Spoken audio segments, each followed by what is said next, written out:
Morning. It's Monday. Friday. It's Friday. I am oriented to time and place really well. Have been doing a little bit of traveling and have no idea when I am. But it's Friday morning, and welcome to Relaxing Painting with Dice and Dungeons. After taking a short break and losing orientation to time and place, I'm back, at least for one day. Probably will be missing Monday because I get to go to the dentist and have some work done repairing a cracked tooth. Yay. Just a little personal pain to share there. Anyway, we're going to be doing more dungeon tiles today.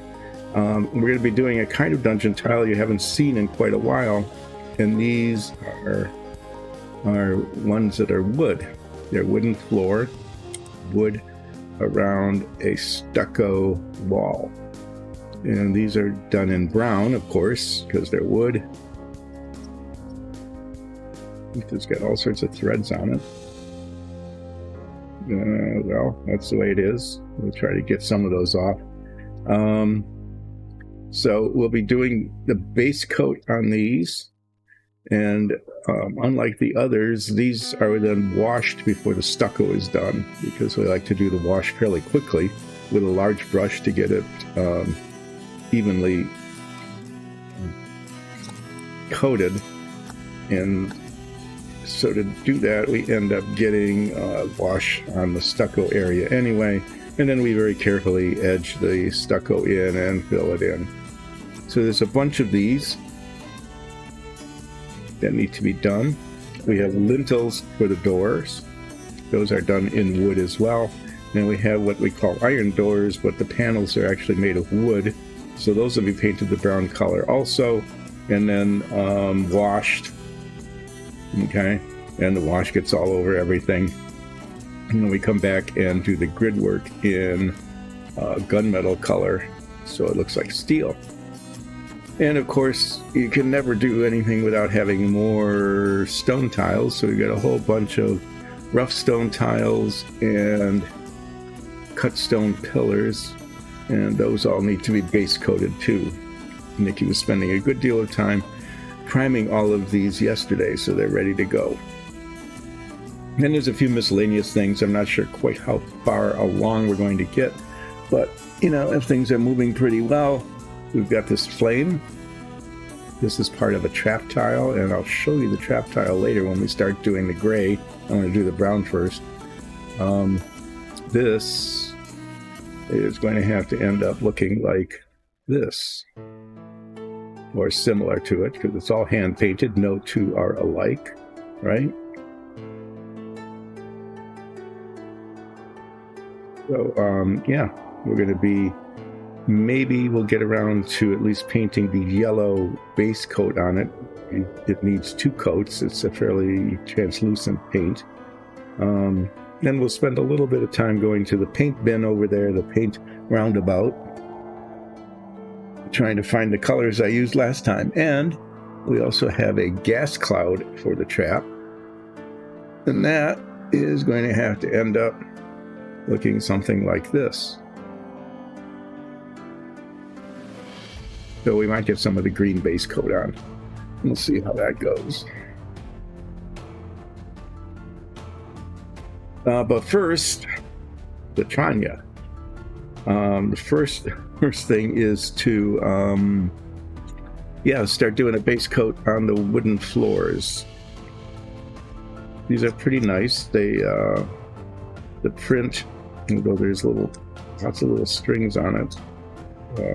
These, for some reason, the print shows the planking really clearly, and there's a very deep wood grain that when it's washed shows quite well. Most of these are pretty good. Anyway, there's a fair number of those. So then we'll do the doors, and then we'll do the lintels, and then we'll do the gray stuff. So what we're using here is a flat earth paint as the base coat. which will look really pretty dull. It won't look very good initially. It'll be brown, and that's about all you can say. But when we put on the wash, well, that didn't get closed. If I were to start stirring that, it would have spattered. That would have been bad. When I put on the wash, the smoky ink, it really brings it to life. The grain pops out. It looks like very rich wood. It's very nice. Using a slightly larger brush than for the detail paint.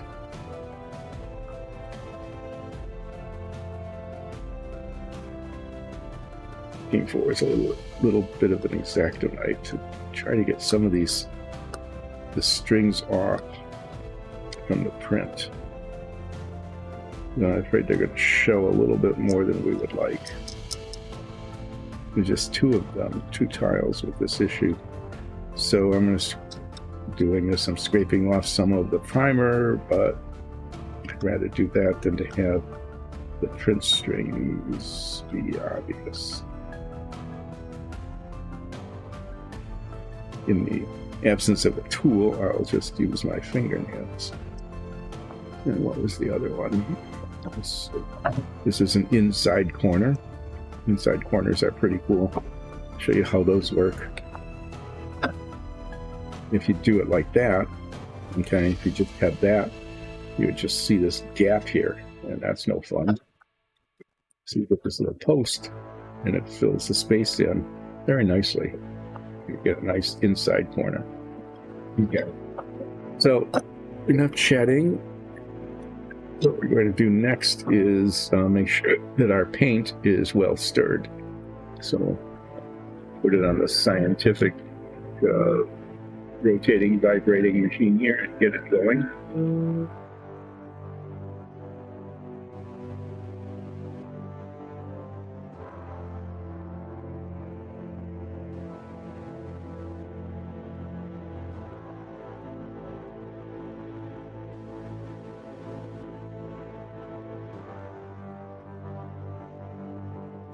How long it's been sitting. I don't think we've used this brown very much. Maybe for some door frames.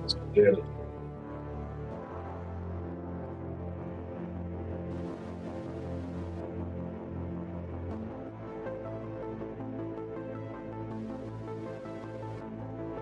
Okay, and I'm going to put a glove on because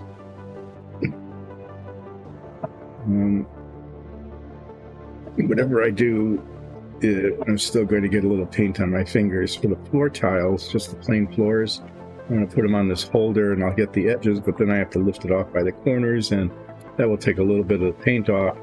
For the walls, you can't really do that. They're too heavy and they flop around and you can't get to all the little, you have to get around these edges really well with the paint so that it doesn't show later. So I fold it from the top and the bottom.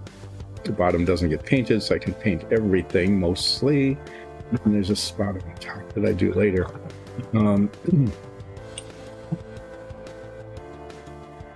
So regardless of what I do, I'm going to get some paint on the holding hand. And there is inevitable touch-up.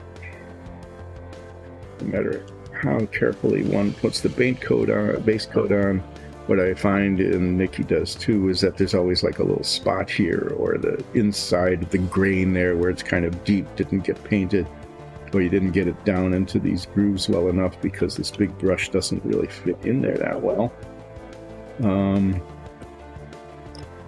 you have to use a smaller brush to make sure paint gets down in between these panels. There's always inevitable touch-ups, so there's a multi-step process of the major base coat, the touch-up, and then the washing. Seeing striations in the print again. And again, I'm just trying to get rid of some of those ones that are likely to show once it's painted.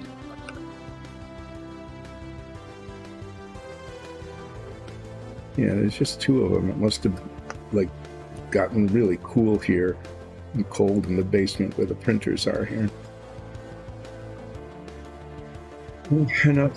enough dawdling. We'll give this one more stir.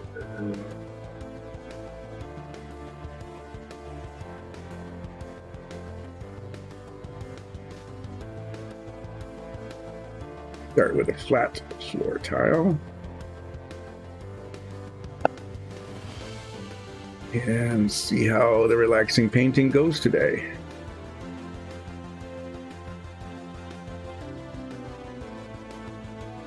I will get a sticker from the dentist, and they have sugar-free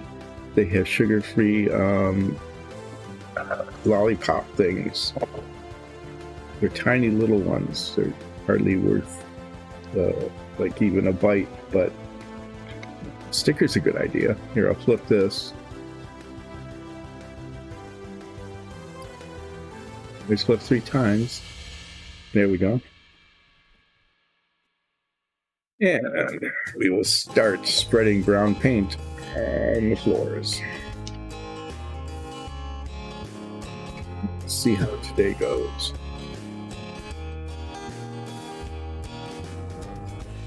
So far it's going okay. The paint is coming off of the brush and onto the surface that I'm painting. So that's a really good start, because that's kind of a real basic of painting, isn't it? It's getting it from here to there.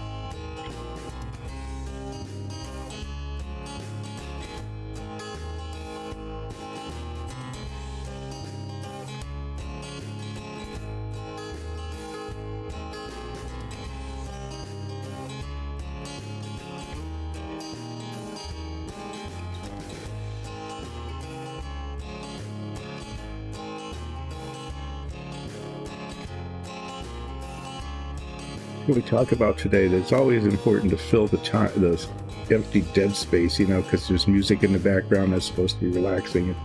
I don't know if that's relaxing to you at all or not, but I've been told that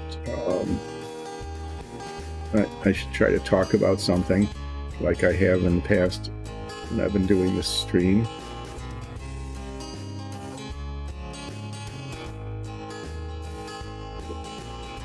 We can talk about it.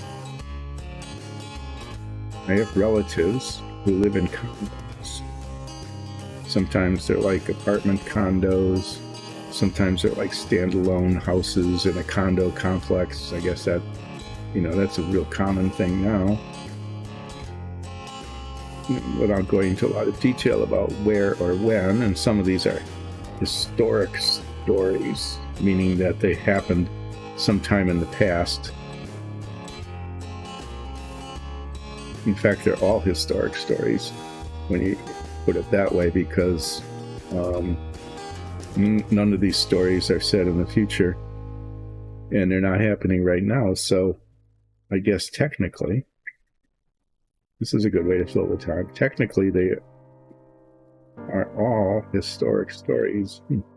See, I painted this just a second ago, and already there's little spots that are showing up that didn't get covered.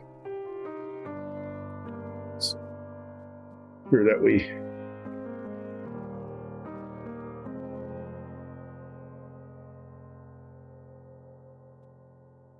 catch those in the touch-up phase. So we could tell stories which are mostly true. I mean, I might not remember them in full detail. They might have been embellished when they were told to me.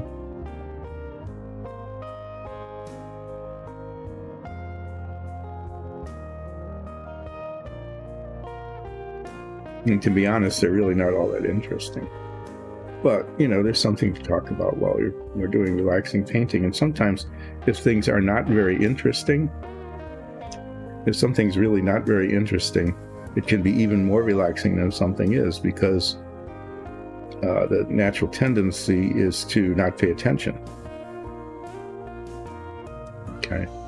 So if you find a story to be uninteresting, you're probably not going to be paying attention to it. And if you're not paying attention and you're not using up, the glucose in your brain, you doze off. You can do what you were doing before, just listen to it like white noise in the background, like the wind blowing or something. I have to really push this. I haven't painted a floor in a long time, actually. So I'm discovering that I need to push the paint down into the wood grain actually pretty hard because, it's a deep print pattern. So yeah, the stories that are not interesting can be much more relaxing than the ones that are, because you don't have to pay attention to them, which means you're not putting any effort into listening or trying to understand or remember or anything of that sort.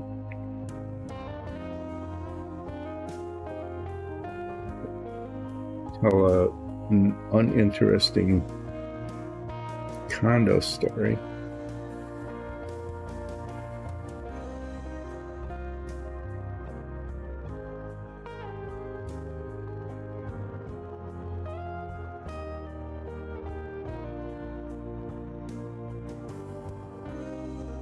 That might fit the theme of relaxing painting.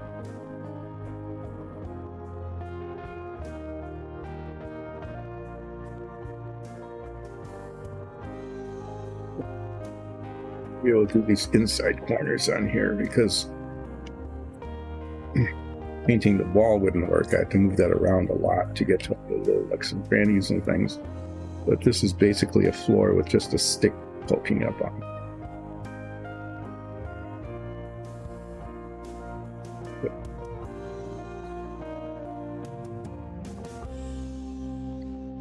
Paint into the wood grain print.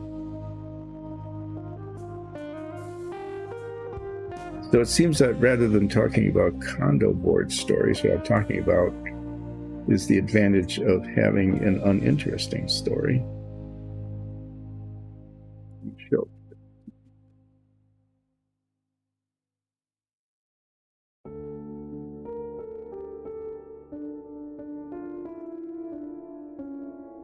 That you found that uninteresting.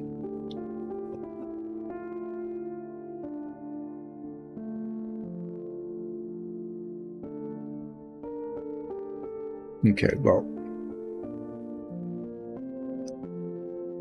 I have to say that these condo board stories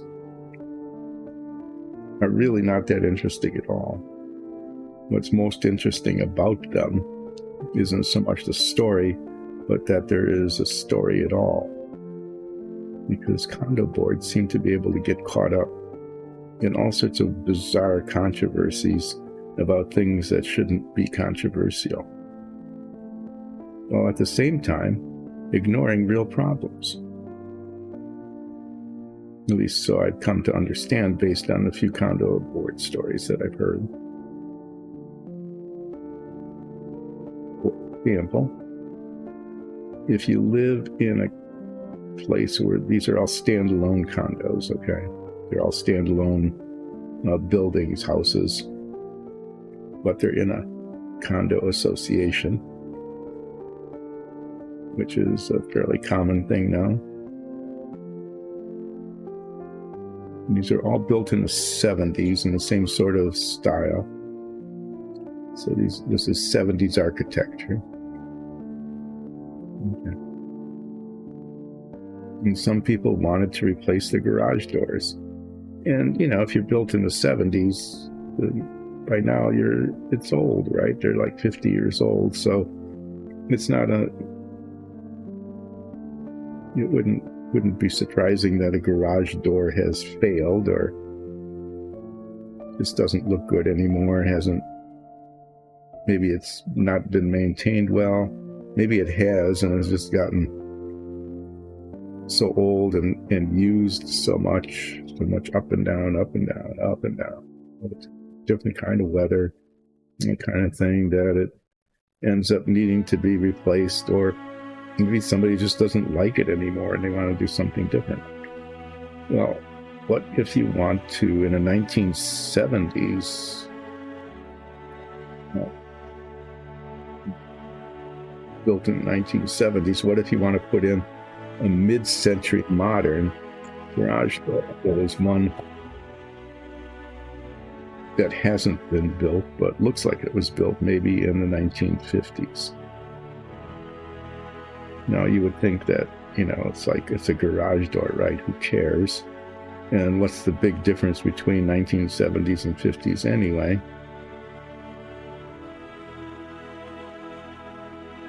But if you were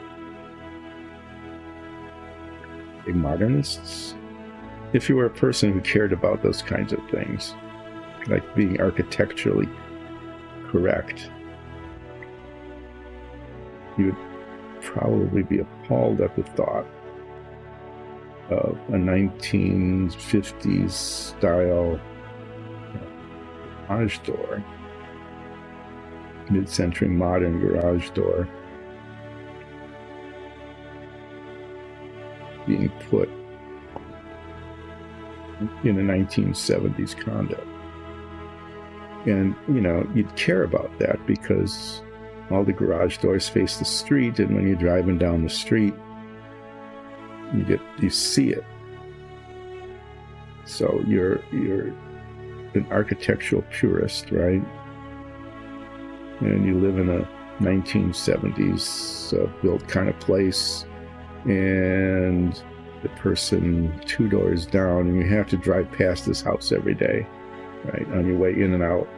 There's no way to avoid it, besides to put in a temporarily inappropriate door, something that was designed like 15 to 20 years earlier, or looks like maybe it's an ersatz kind of thing, and not even an authentic mid-century modern garage door look.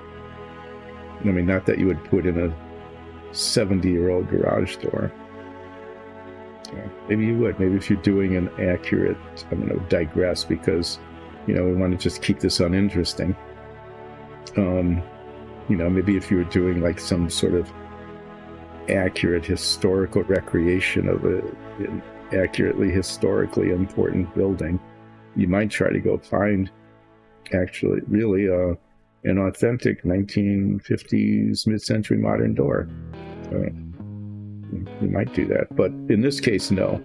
This is just a mid-century modern looking door being put in a 1970s condo house. Really, it's not a small door; it's a double garage door, so it's double wide. And you're an architectural purist, and your neighbor 2 doors down, you have to drive by every day and see it.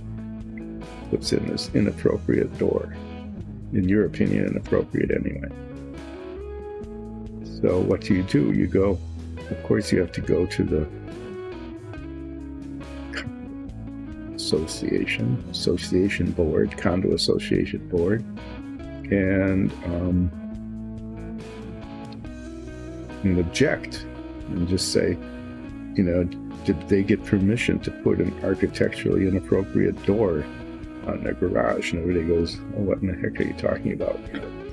Carefully explain the whole story about how a 1950s mid-century modern looking door is totally inappropriate in a 1970s condo because the architectural style is totally different. And it just offends your architectural sensibility. And besides, you even think it's ugly. You might even throw that in because you're getting a little heated in your argument.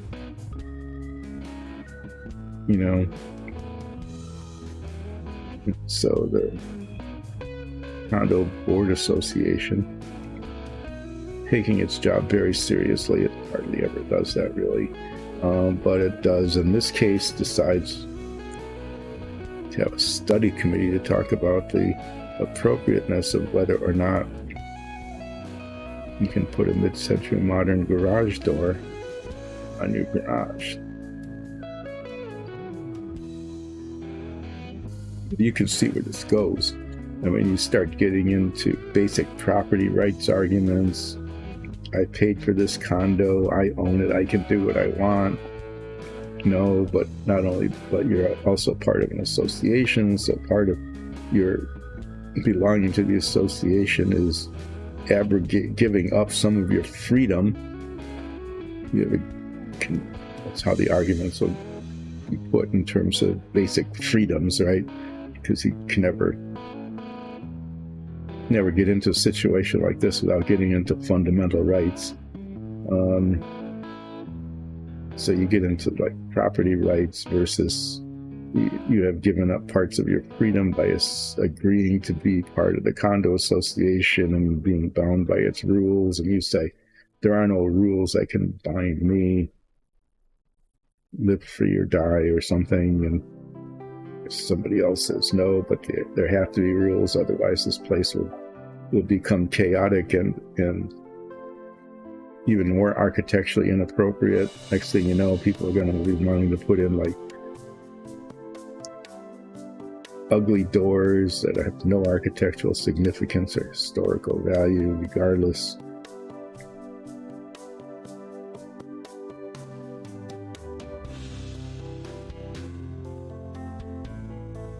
And I suppose you might even start getting lobbying from like garage door manufacturers and installers, right?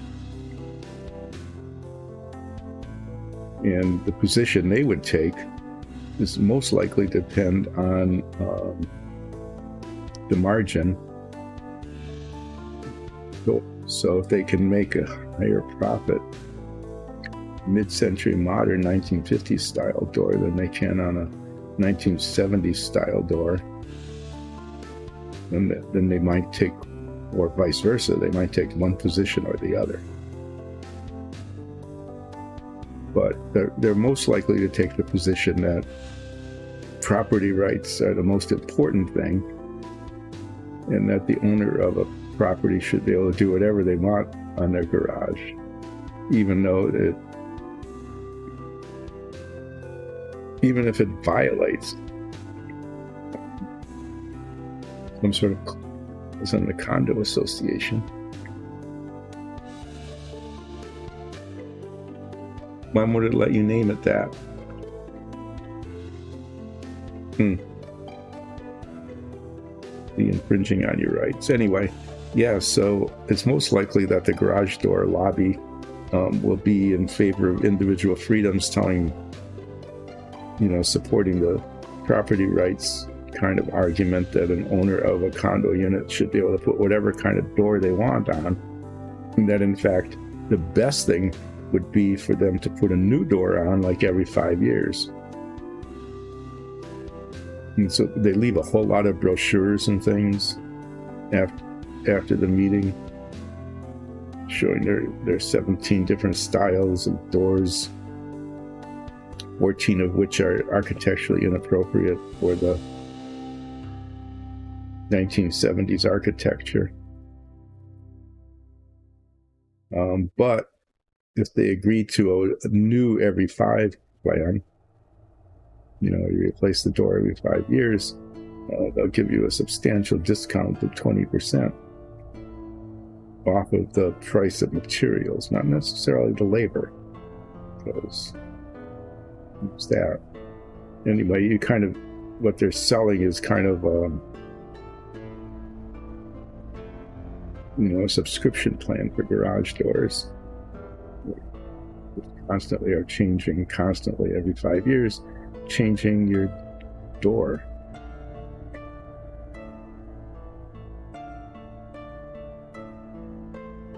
It makes it even more complicated for the condo association about whether or not they would even permit people to enter into that kind of contract, throwing them into conflict with, at that point, not just the garage door sellers and suppliers, but maybe the entire Chamber of Commerce about the ability of a condo to interfere with a contractual relationship between a condo owner and the vendor or seller. And it doesn't matter that in this particular case it's just about garage doors and that's the only thing that anybody's talking about. It's the old slippery slope argument. If you start with garage doors, the next thing you know, you're talking about siding, which could be an issue, or roofing, which could definitely be an issue. And if those can become issues, then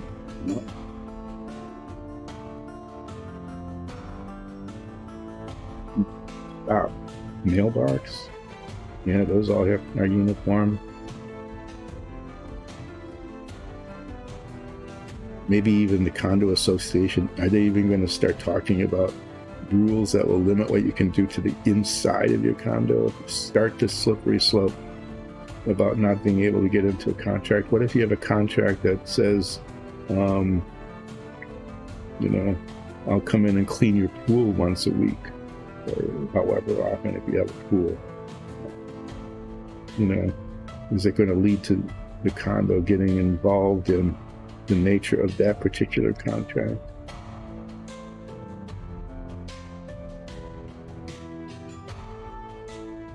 So suddenly this whole thing blows up, and if you don't have the Chamber of Commerce on your side, then you know, you'd be getting into problems with all sorts of vendors of things that you need, like garbage removal and stuff. Members of the Chamber of Commerce, and then it gets to be a big public sort of event. And the next thing you know is that the local newspapers start picking it up, and eventually it might even make national news, at least on some stations, you know, where you're talking about condo board attacks individual freedom. You know, you can't put in a new kitchen sink without approval, and you can't you know, hire a plumber to fix your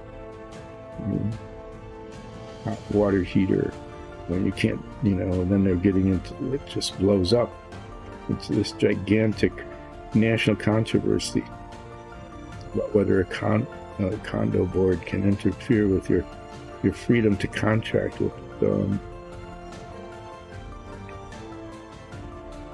local suppliers, especially you know, on a longer term contract. And I think about this time, probably nobody even remembers that this was about garage doors. So what happens is that the person who wanted to put a mid-century modern looking garage door on, remember, it's not a real one. You get a 70-year-old door. It's not even a reproduction of a real one, because, you know, unless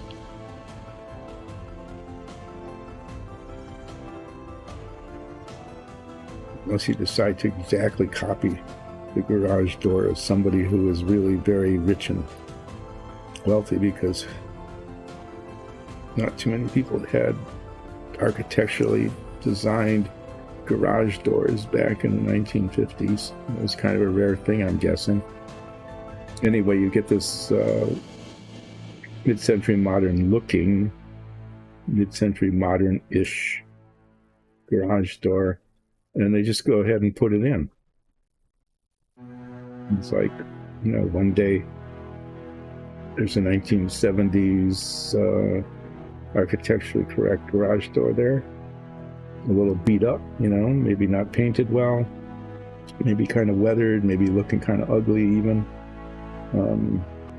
Anyway, that one's gone, and in its place is the mid-century modern-ish looking garage door. Then what? What do you do? And you've already gotten into this controversy about property rights and the abrogation, you know, the limitations of freedoms if you enter into a collective agreement with other condo association members.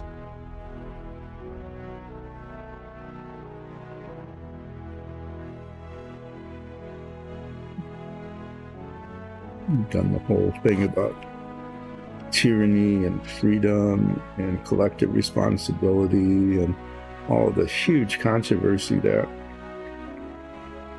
you could think of about, you know, that kind of thing. And the whole thing that prompted it is now a fiat accompli. The deed is done. The door has changed. Then what?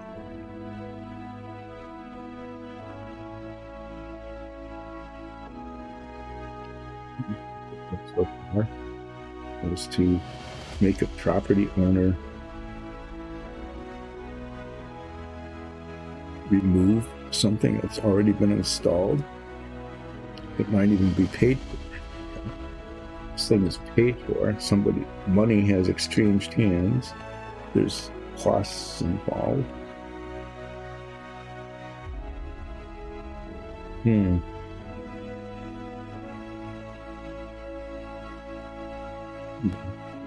If in fact the condo board can make them take the door down, is there compensation? Or isn't there? Because maybe the argument is that the person did this knowing that they were violating the rules of the condo board, and that the condo association might have the authority to enforce those rules.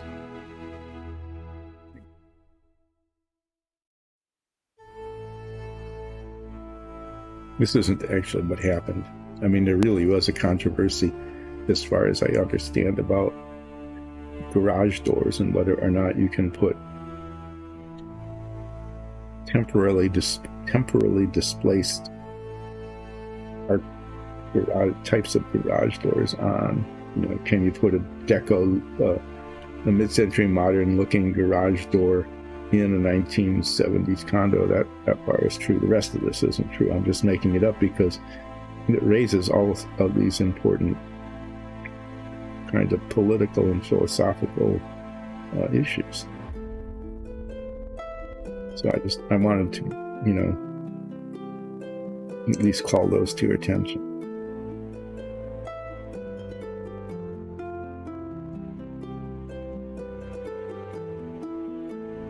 So as far as I know, there really was a controversy about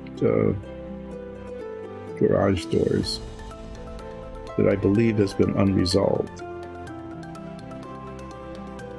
There's some ambiguity in the condo rules about whether, if you do something to the exterior. I know that there are rules about you can't do things to the exterior that would affect the general ambiance of the condo area.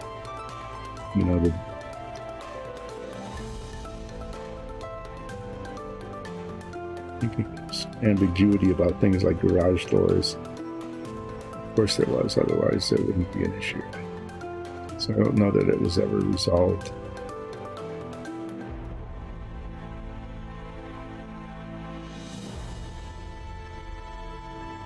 Hope you can see how something like this could actually explode to the level of national news about property rights and collective responsibility and this aesthetic judgments, opinion, individual freedoms, property rights, property ownership rights.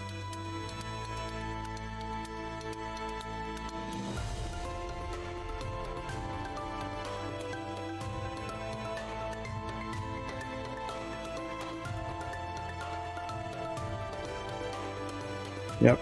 So, you can learn you can begin to imagine all sorts of really,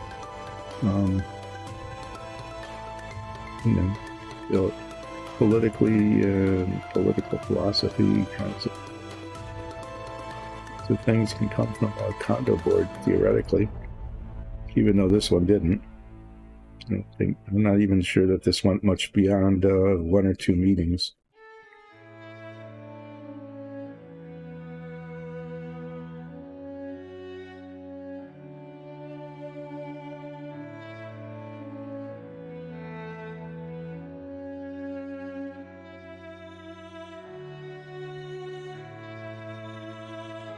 Well, anyway, how much time did I use up? Moving along here. This is coming along. I didn't count how many there were. There's 1, 2, 3, 4, 5. There's 5 more of these wooden floor stucco wall things to base coat brown. And at the rate I'm going, I should get those done at Eastern time, a little bit after 11. And then I need to let them dry so that I can do the touch-up. I'm going to do the touching up before I do the base coat. I mean the wash. And then I want to do the wash before I paint the stucco. So after I'm done with these 5 walls, before I put the brown paint away, looking around, remembering that I've got door panels and lintels that need to be painted this brown color.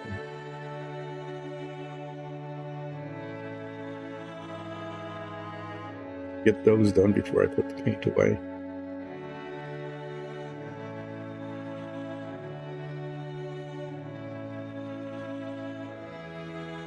Well, that was kind of fun speculating about how,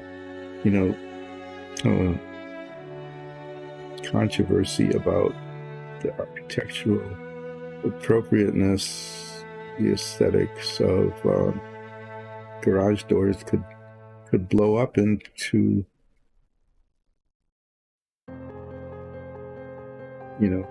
practically a national civil war, pitting all sorts of competing interests against each other.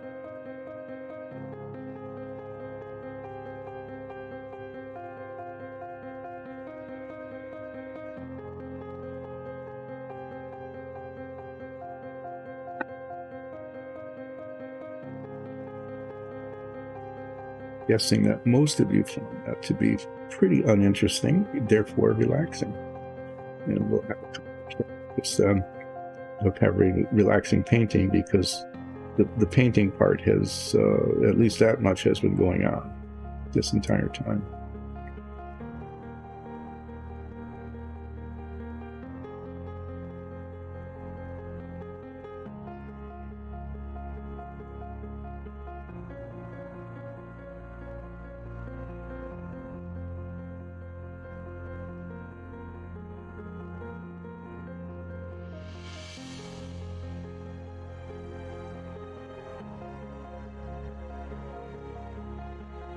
You begin to see some of these are drying pretty well. You can see a lot of touch-up. That's really weird. It's like this whole section didn't get painted. I completely missed it. Anyway, we'll be doing touch-up in a little while.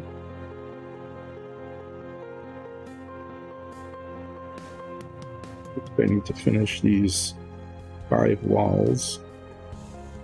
So what I'm doing here is the wood is raised. You can see that the wood is raised up above the stucco in the print, actually by quite a lot, probably.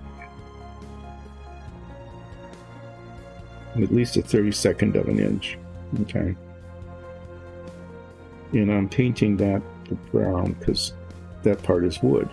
Okay. And when I paint the stucco, paint it up to the wood, but not very much over it. I don't want it to be like just bare primer.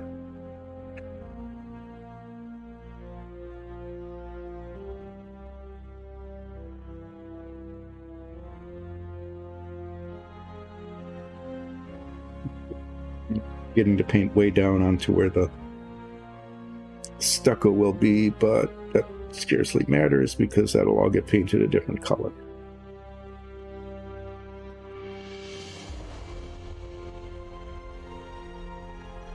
So rather than talking about the individual property rights versus the collective rights of a condo association and the conflict between them, and what the appropriate boundary might be, where does your individual property right end, and the rights of the condo association to enforce some sort of rule, a condo rule, where does that come in? By joining the condo, have you agreed to abide by the rules? And then you decide later that you don't want to anymore? Is that something that you can do or should be able to do?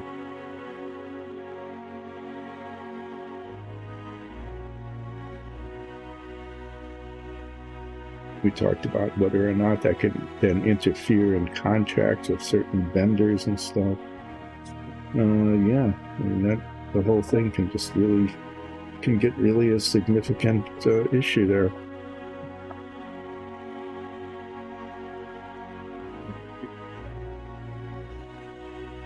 Kind of not interesting and relaxing and stuff. I hope I'm not missing any bits. See, that's the thing, is you touch the wet paint and it pulls the paint out.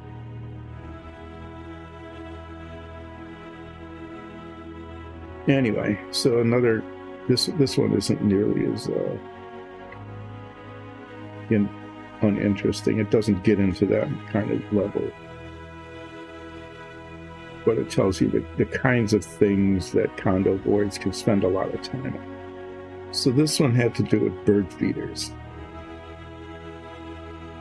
Can a condo owner,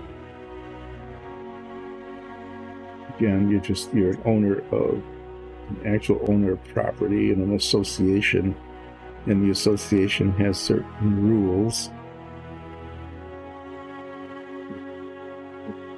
Joining the condo, you have agreed to abide by those rules. At least that's the general idea. But sometimes things come up that aren't really covered in the rules. Okay, and then you need to get in you either go ahead and do it and hope nothing comes of it, in terms of violating something or other. Getting yourself a problem, and the condo board a problem, and all sorts of legal fees. Because whenever there's a dispute, the only people guaranteed to come out well are the lawyers, because everybody's got to have one, and they got to charge you money, and everybody's got to pay the bills. So win or lose, for them it's a win-win. I'm not saying that's a bad thing necessarily. I'm just saying that that's the way it is. That in the adversarial legal system we have, that the legal representatives are the only ones who are definitely winning, regardless of who wins, at least financially. Anyway, here's another condo board, and these are all kind of a mix of standalone and attached condo buildings, which is fact which is totally irrelevant to the issue at hand. The question is, can a condo owner put up a bird feeder?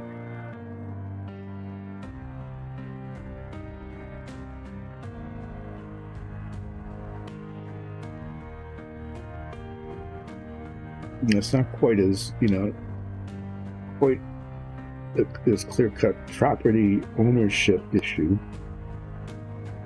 okay, as others issues. It's not like it's part of their buildings that they've purchased in the condo, so it's not quite like, can I put new windows in, or do you care what my window coverings look like, kind of thing.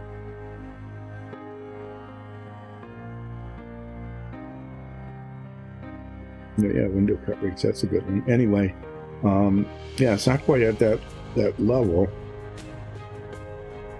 because most of the bird feeders would be put in the common areas. The people own their buildings, and what they own stops at their wall sometimes.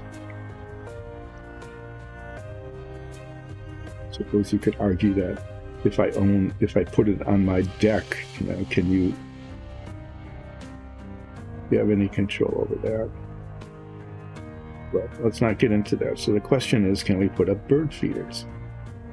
And of course, you get into all sorts of arguments, and it can get pretty complicated, because it's not just, so if you put up a bird feeder, it will attract birds. Some people love birds, so yeah, let's put up bird feeders because we want the birds to come in, and we want to look at the birds and identify the birds and count the birds and all that sort of thing. there's a few people who don't like birds, and so they're saying, no, I don't want birds around.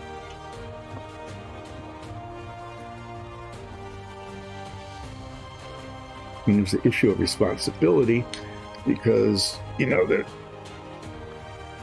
I'm assuming this is true, that if you put up a bird feeder, the birds become dependent on it.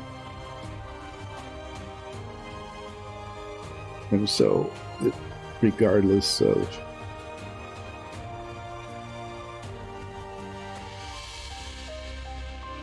anything else, the people who really like birds and are concerned about the welfare of birds might say, well, no, I don't think you can put up a bird feeder unless you can give some sort of guarantee that you're actually going to keep it full, because me as a condo owner here, don't want to be responsible for the ill health of birds because you put up a bird feeder and then stopped filling it, and the birds became dependent on it, and now they're not doing well because they're not their source of food. They've lost their natural sources of food and became dependent on your feeder, and now by allowing you to put this up, you irresponsible bird feeder, not filler, you're harming birds, and I don't want to be a part of that. So that could be part of it. So maybe the condo would make up some sort of rule about you have to fill it, but who's going to enforce that? Anyway, so this controversy can go on, based on the health and welfare of birds, people either liking birds or not liking birds.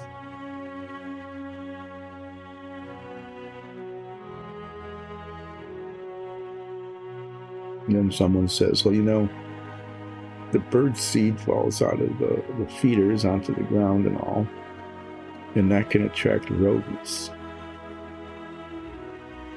Now, the rodents that it attracts are mainly things like squirrels and three-striped ground squirrels and chipmunks and things like that. And, those are all kind of cheap things and people don't mind them, but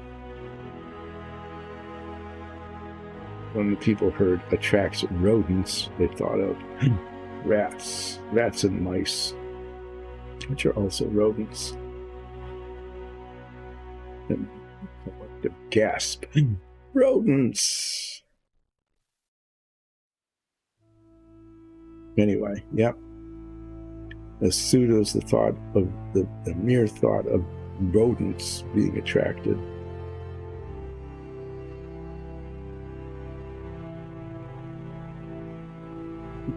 maybe it was even like Rocky the squirrel or something, right? It might have been that rodent, but nope.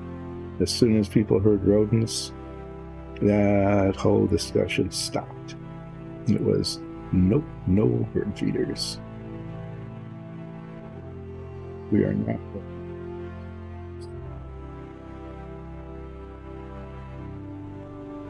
So there was that condo story.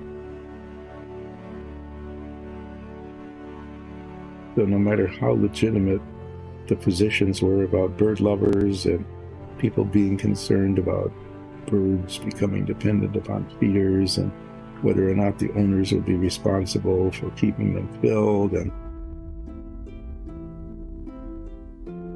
all of that sort of thing, what you have to do is conjure up the image of a rat, no matter how unrealistic it might be. Keeping in mind that you can only attract them if they're in the vicinity to be attracted, which means that if it was going to attract rats, there were already rats around somewhere, but we won't go into that. But nope, that's all it took. They attract rodents. And there were no bird feeders. Birds had to find their own source of food, and that was simple.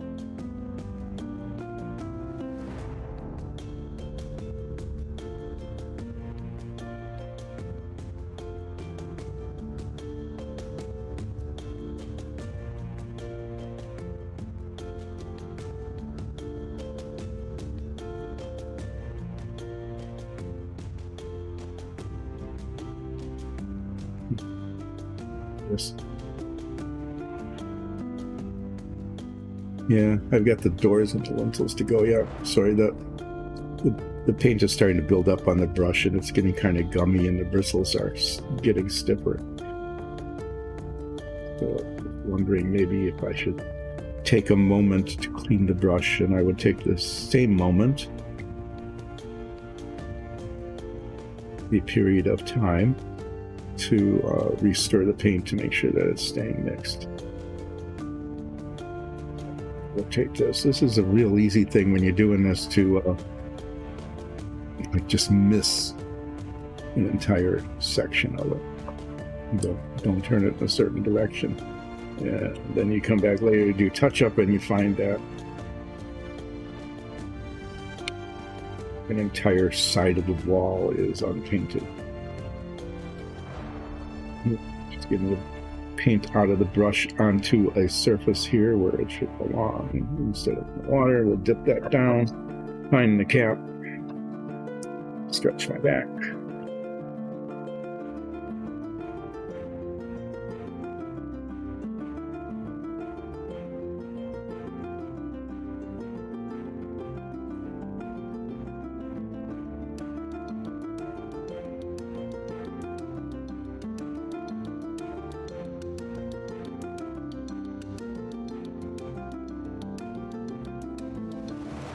Little drama there on cap.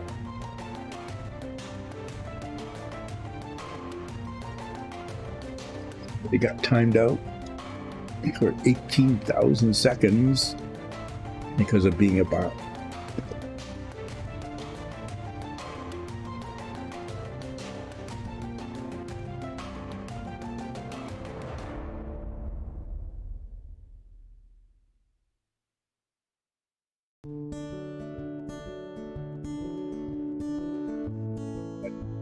I think this brown is drying pretty well.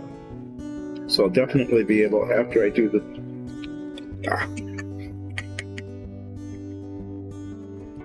Definitely be able to do touch up on it. Got to do... Oh, my... I forgot a very important thing. The paper towel on which to wipe my brush.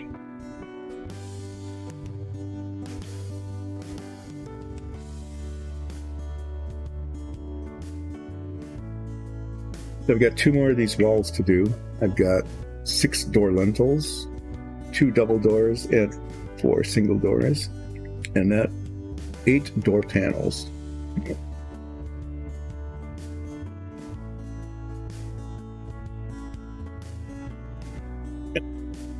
Brown stuff dry, and I'll be painting.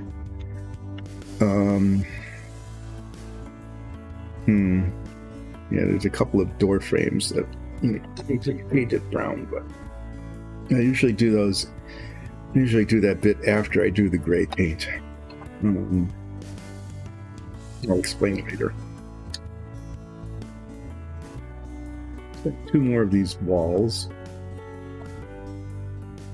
and then lintels and doors.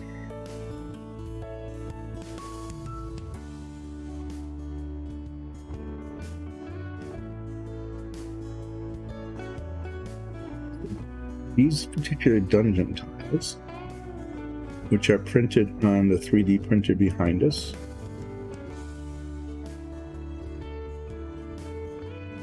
exclusive product of Dice and Dungeons, have all sorts of wonderful features. Besides the feature of being 3D printed, primed, and hand painted, as you can see, they are definitely hand painted, right? That much is pretty clear, not just a slogan. Actually being hand painted. Yeah, some really cool features to them, like the doors. The doors are pin hinged.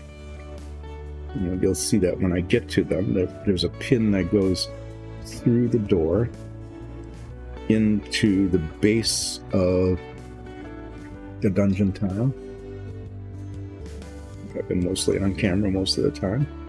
And a lintel goes over the top, holding the pin in place, and the door swings open and shut.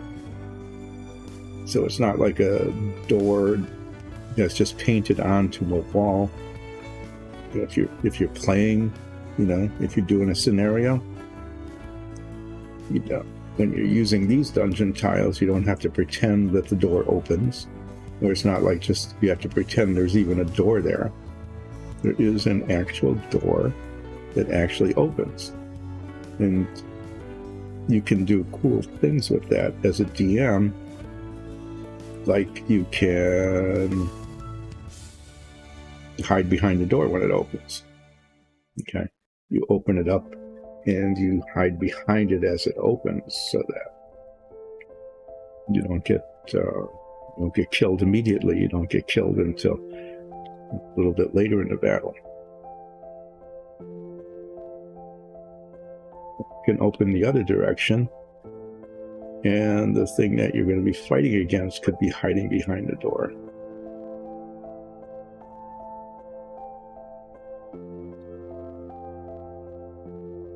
You can, if you have little minifigs of your characters, you can make them walk through the door. One attempt to walk through the door, be confronted by an enemy mob, and be stuck there in the doorway. The rest of your party is either behind the door or on the open side of the door. Anyway, it's a little feature. It seems like a little feature, right? Having a door open or closed, but it can make a big difference in just the feel of the campaign as you're playing it. It gives your DM a lot of flexibility in terms of, the positioning of enemy mobs and characters and things of that sort that you can talk about and begin to imagine, but in this case actually see and role play D&D campaign. And so we've been able to find that the doors do make a difference in terms of just how the game feels and how it's played. So opening and closing doors, again, seems like a small thing. It's actually not small in terms of construction, because you have to separately paint the door frames and separately paint the doors, and do lintels and then assemble them. So there's a fair amount of additional handwork that goes in making these things work. But they're a really cool feature of these dungeon tiles. And maybe later today, depending on how the base coding goes, we'll see some additional special features. Be almost certainly after the break. Probably take a break between the brown and the gray,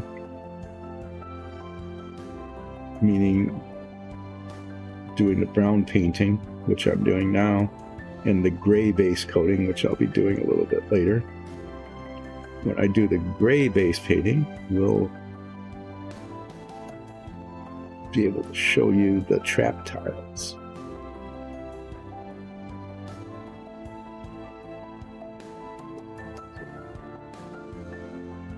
They're also a little bit more effort. There's some additional wall pieces, but also the traps themselves are set up so that they work.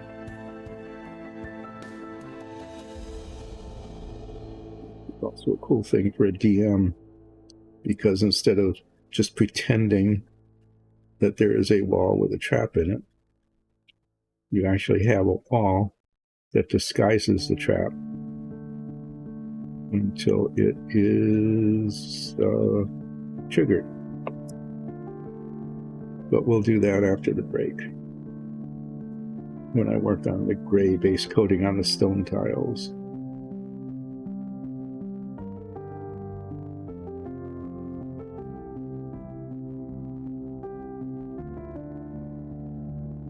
Here the question would be,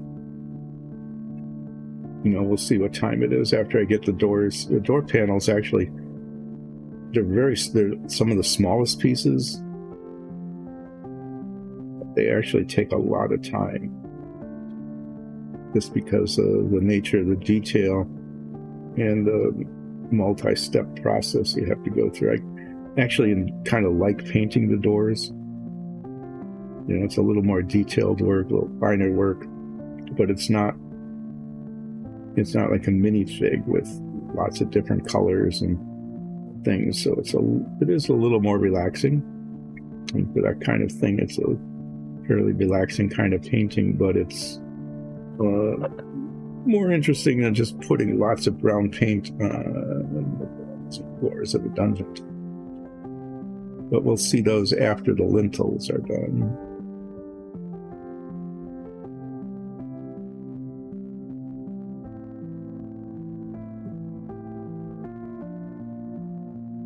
Okay, so push that aside. And do then is set this brush here. And use this for toothpicks, but this is a door lintel. And here is an unpainted but primed door frame. And the way this works is that a door, let's say maybe this door, goes in here, and you can see there's a hole there. And tip, and a hole down here is the pin hinge goes through that into there. The door goes there, and the lintel goes on top. You glue this on to hold the door in place, but the door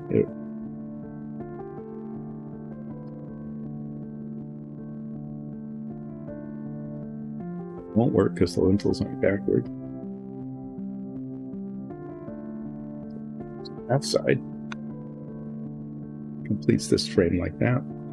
The door has no pin in it, so it will fall out, but you can see how that would work.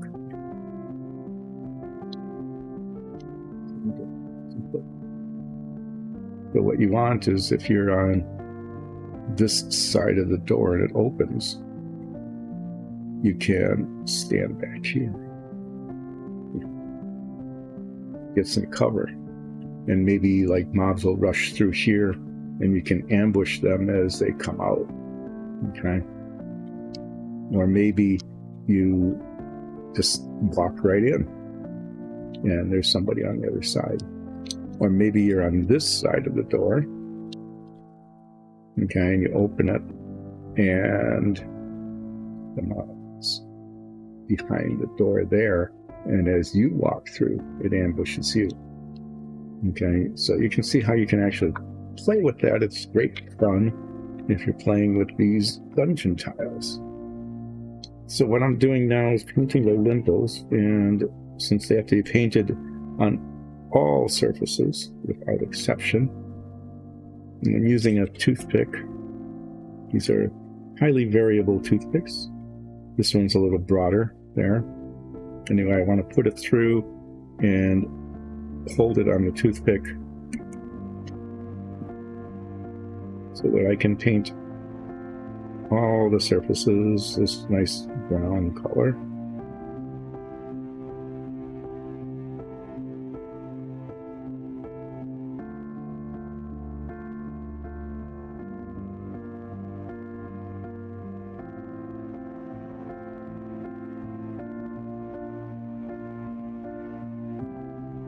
Found that this low-tech solution to how to hold it works pretty well, because then I can get the whole thing painted at one time and not have to paint like one side, wait for it to dry, and come back and paint the other.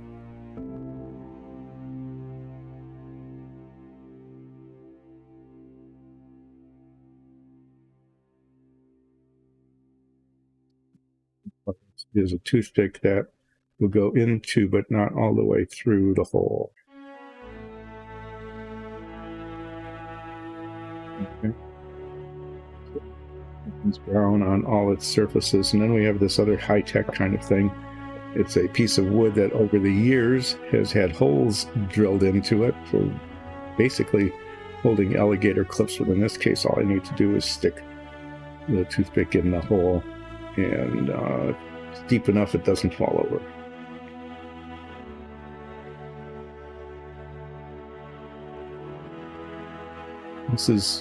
That was a single door. This is a double door.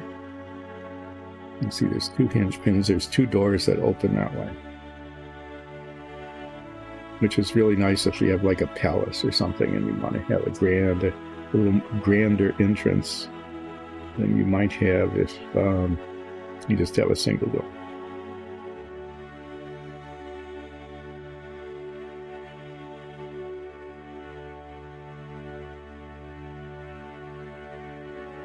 These are all nice, flat, textureless surfaces that one can paint, actually just like doing real painting.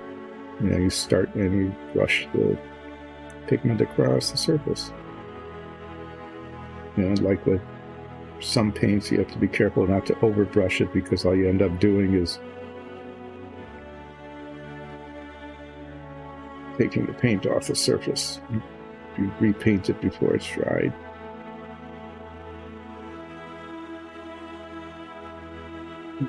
Or, you know, a little bit of movement there as it oscillates on the toothpick.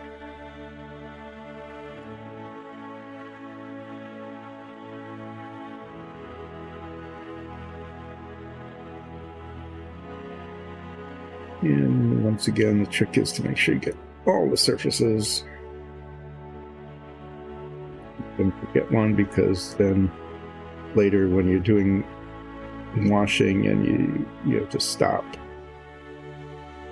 the washing, get out the brown paint again, and paint the part that you missed. So I'll probably miss something somewhere, but this one it looks like I got it. Okay, let's put that into those as well.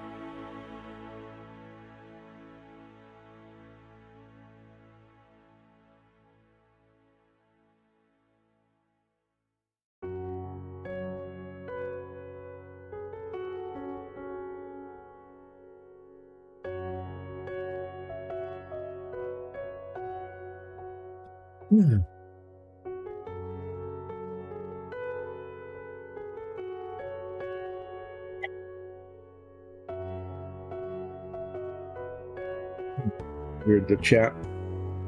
Not chat, it's different than the other chat.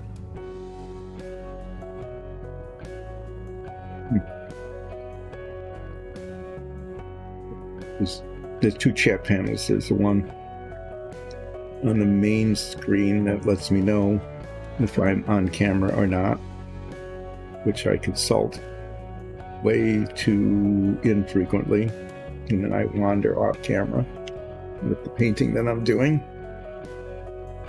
Not as badly as sometimes I've done.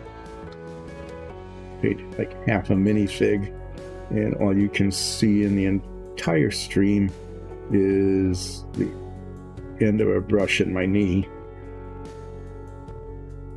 Not one of my better performances.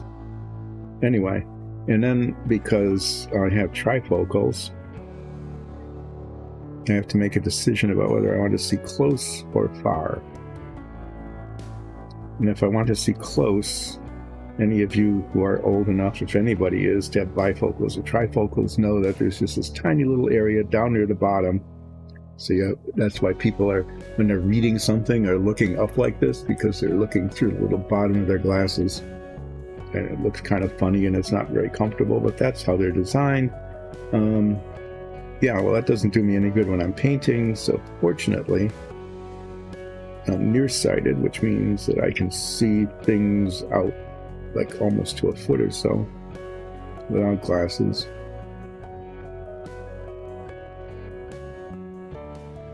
Yeah, so I take them off while I'm doing this, but in so doing, I can't see anything more than about a foot or so, at least not very well.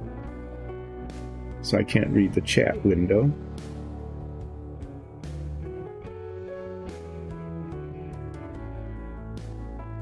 Tech people, mainly Alexis, made me this wonderful larger chat window over to the side with print that I can actually see from, oh, what is it? Almost 3 feet, 2.5 feet. Yeah. Anyway. That's why I look over there every now and then, because I'm checking the chat window that I can actually see. But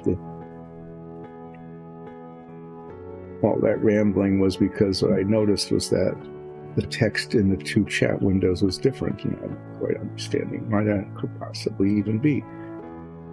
Because one is supposed to be the same as the other, just duplicated.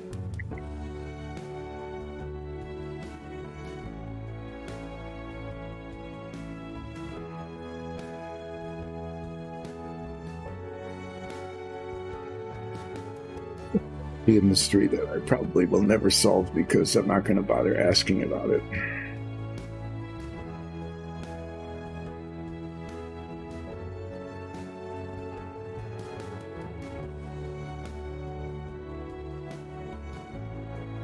If you happen to be catching this on Twitch, we have kind of a live chat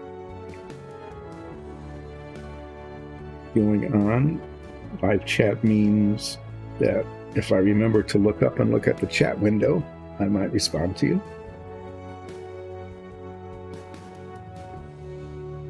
And there are sometimes some other folks on chat who will engage with you as well. If you're just lurking, that is very welcome. Thank you for joining. If you want, you can become a subscriber. That would be wonderful. Be very, very nice. Whether you're watching this on Twitch or whether you catch it later on YouTube, if you're a subscriber, that would be a great benefit to Dice and Dungeons, because we really appreciate the support that you could give to us for our relaxing painting show and for our Dungeons and Dragons campaign. And if you really like what you're seeing, we'd invite you to go to Patreon, patreon.com/diceanddungeons, and become a supporter. And if you don't like what you're seeing, I can't imagine that, but if for some reason you really don't, you can let us know on social media, and, you never know. You might pay attention to that. So this is our last lintel. Not the last forever. There will always be more as we continue to produce these sets, but this is the last lintel that needs a base coat today. And then I'm going to be doing doors. And I showed you one of those just a little while ago, how the door fits into the frame and gets pin hinged and held in place by the lintel. We've decided as sort of standard that all of our door frames will be made of wood, and so the lintels are wood as well. We have two kinds of standard doors. One is a wooden door, which you will not see today because there's none that need to be painted. It's a nice plank door with a couple of metal straps on it. It's kind of cool looking. And then there is the metal door. We call it that because there's metal on it. Anyway, I'm done with this brush right now. Pick up a door.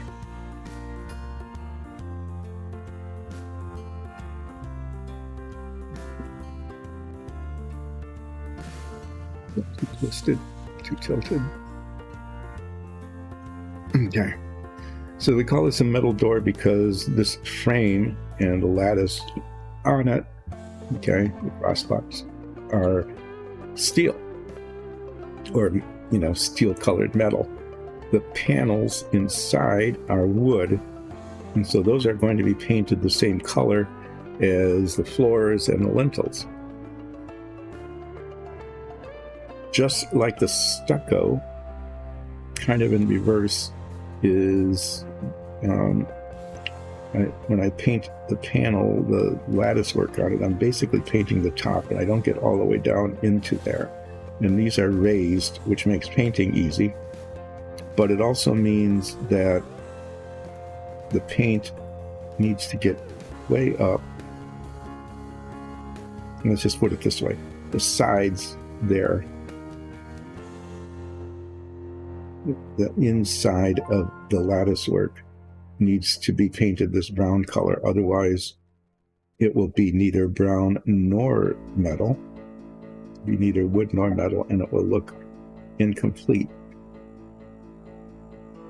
So that's why I'm using this smaller brush, so that I can make sure, and it looks really sloppy, kind of intentionally, because I want to make sure that those inside edges are covered in brown.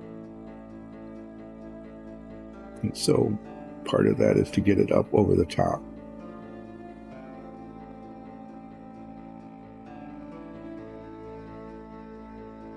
And I think, I could use a larger brush and just sort of paint over this sort of thing. But when I've done that before, it misses the corners, and then there's just a whole lot of touch-up, more than I really care to have. So I'll just take the time to do this.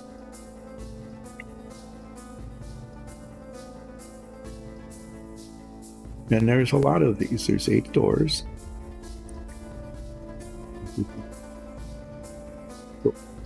Panels. And each door also has 2 sides. So there's 24 of these little panels. And on each door, then I'm trying to make sure I get into the edges and the corners. So you might be painting these for a while.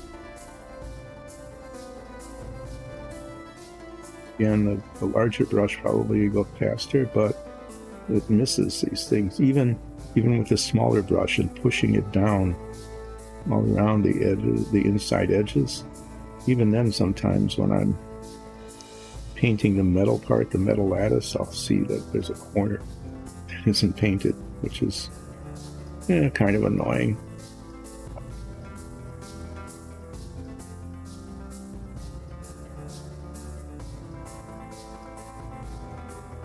So I can hold these by the edges as I'm doing this. And I can even lay them down to dry. If this part, the raised part, could touch the surface on which it's drying and stick to it, but it wouldn't affect the paint, the part that I want to be brown, which is the inset part.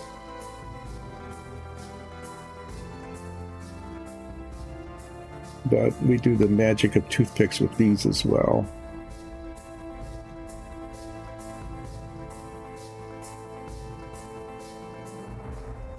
Which is especially important when painting the lattice work. See, so if I turn it this way, I can see that this didn't get painted there. So it's another thing I've learned is rotate the work, because what can look really fine from one direction doesn't look so good from the other. And I especially want to get it from the top, because that's how you're most likely to look at it. You're unlikely to be looking at it from the bottom like that, but quite likely to be looking at it.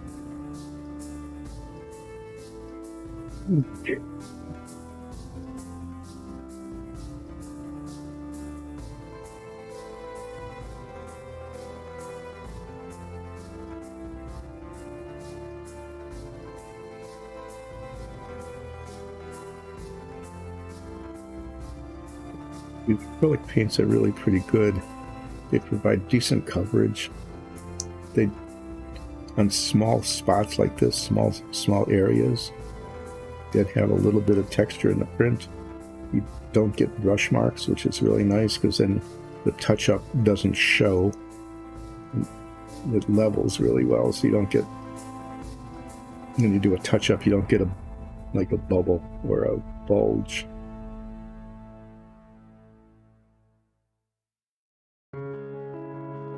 Sometimes on larger featureless surfaces, a really flat, large flat surface, because you can get brush marks then. But on something like this, where there's a lot of surface texture on the object being printed anyway,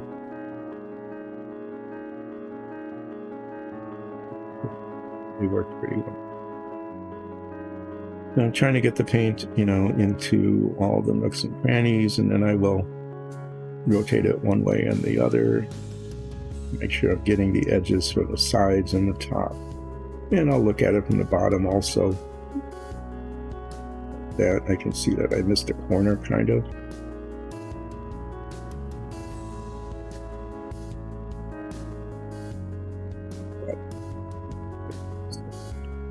Make sure I get those, get all of those. Get it from the other side. And there's a tendency, just like here, there's the same spot on the other door. And at the top.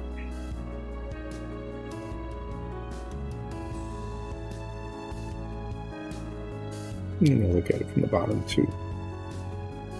Okay, so what I think I can do, if I'm conscious, is I can stand that up like that. You can see it. I'll stand it up here. You can stand it up on edge, and I will dry that way. When I paint the metal part, it's all around the outside edges, so obviously I can't hold it on the edge. Right? I can't hold it like that because these are going to be painted. Can't hold it like that because those will be painted. What I'll do is I will find a toothpick that's small enough to go into the pinhole hole, and I can hold it like that. Okay. And I can rotate it and get all of those. But as I'm painting the panels, I can, it's a little easier than just to hold it like this.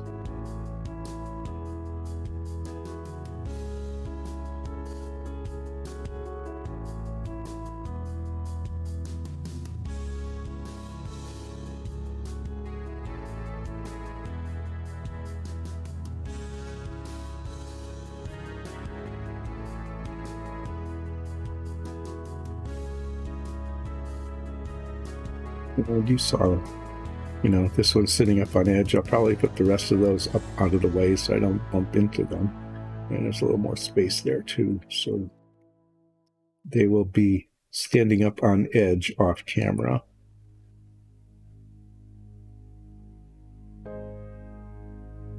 Part of the reason this side tends not to get painted is I'm painting with my right hand and I'm holding it like that. And so it's more likely to get the paint there than up on this side. So that's why I double check things before I set them aside. Having learned through experience that what tends to get well covered and what tends to not.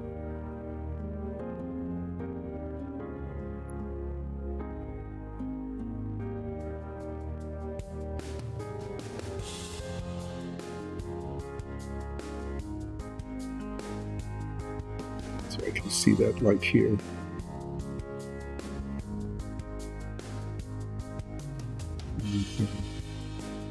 The spots that were missed.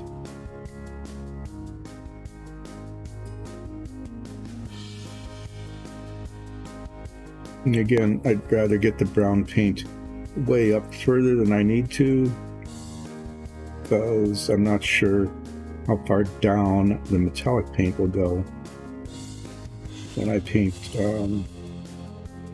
the lattice work on top. And I don't want, as long as I've got a nice clean edge between the wood panel and the metal lattice, I have that than to have a spot where the primer is showing through and I don't have either wood or metal.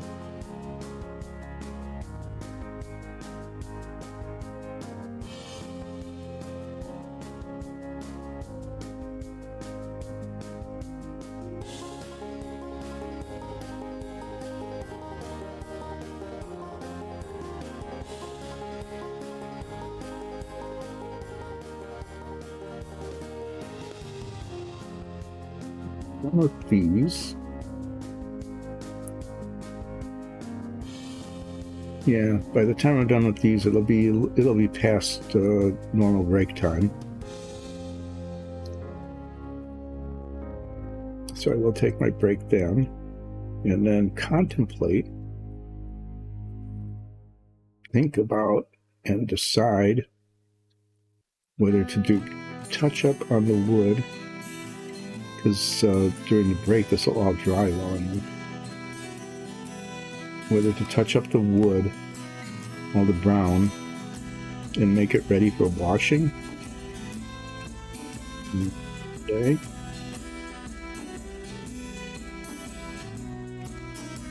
Or whether that will wait and then do gray base coating. So I'm leaning right now towards, since these will be dry over break, and the floors have been done a while now, and I can see that they are like 95% dry enough that I am going to do all the wood touch-up so that they are ready for the washing. And I'll set those aside and let them dry from being touched up. And then, like, I didn't get any of these edges at all.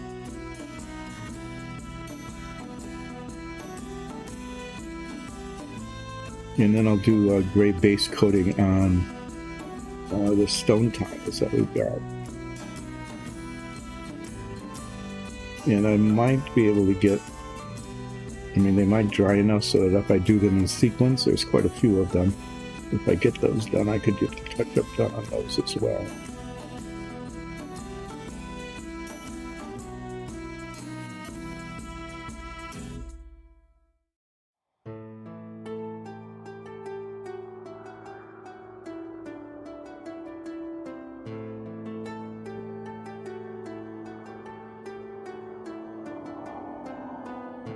On quite as quickly as Nikki did, I guess. When I was taking a break the last few days, she got an immense number of gray stone tiles done.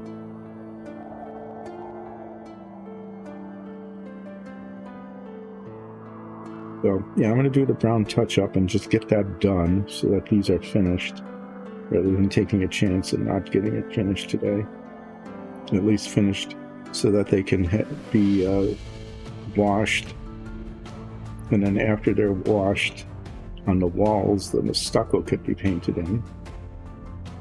Many step process with these things. It's not like you can just get out an airbrush and use some color on them.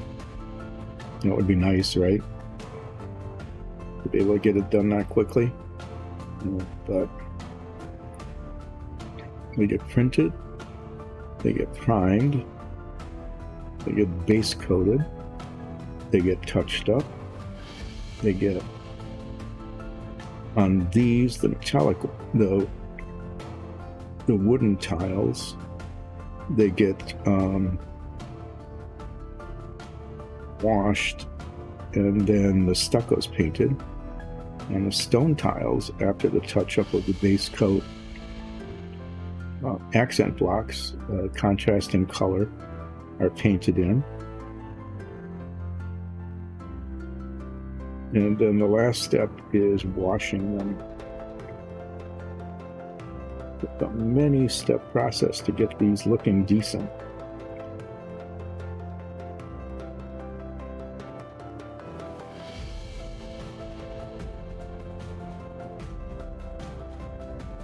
Finished products are really nice, though.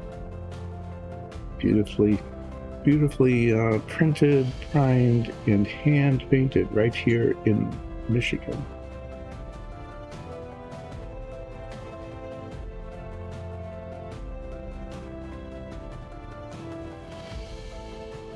So let's see.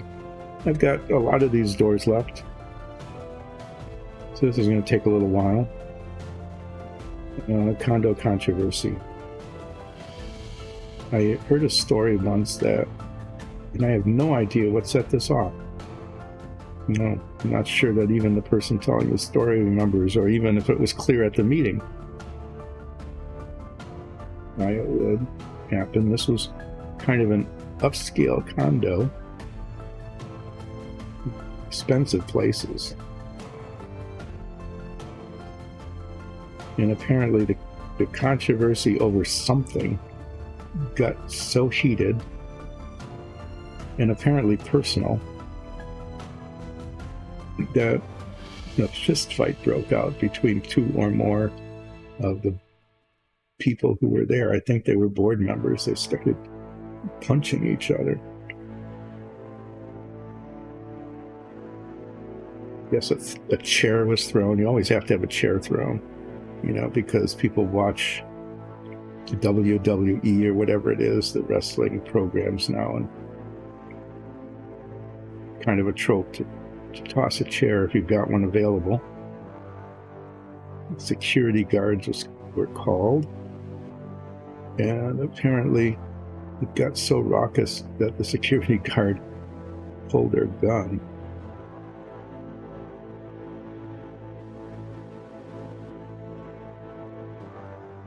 Yeah, don't know what set this off. I mean, it might have been like something almost as,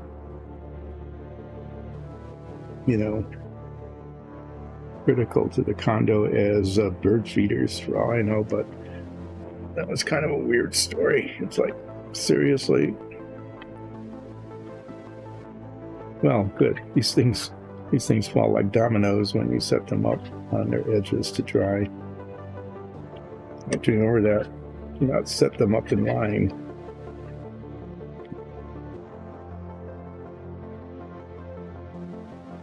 So that would have been a whole better story, if the cause of the ruckus was known, at least to me. I probably could have made something up, but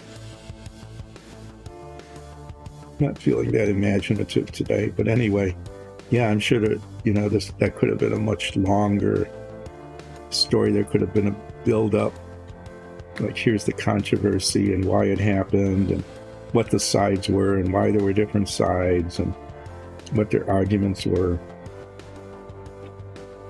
and how somebody started,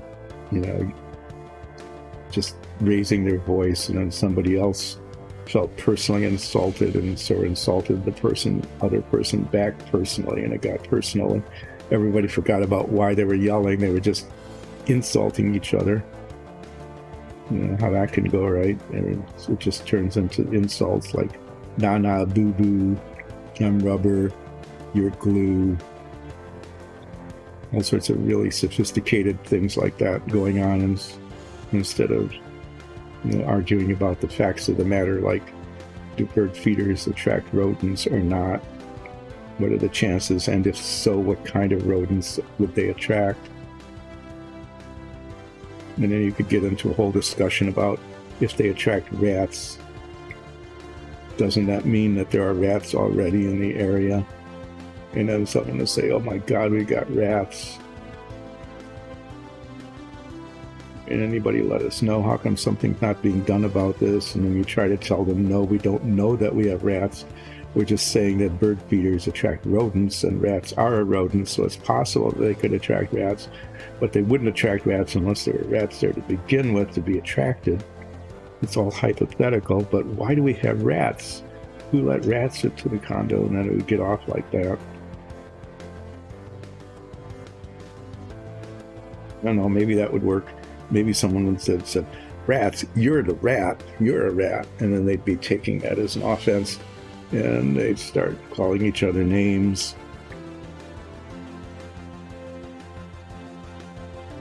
Get personal, like saying, "Ooh, you're a fatty," or "You're wearing glasses," or real sophisticated name calling kinds of things like that. But nonetheless offensive. And then the people would be offended, and they'd call names back, and then that would lead to an escalation of name calling. And then maybe they would, make offensive comments about someone's mother. You don't even know my mother. How can you say that? Doesn't matter if I know your mother. I know what she'd be like because I know what you're like, right?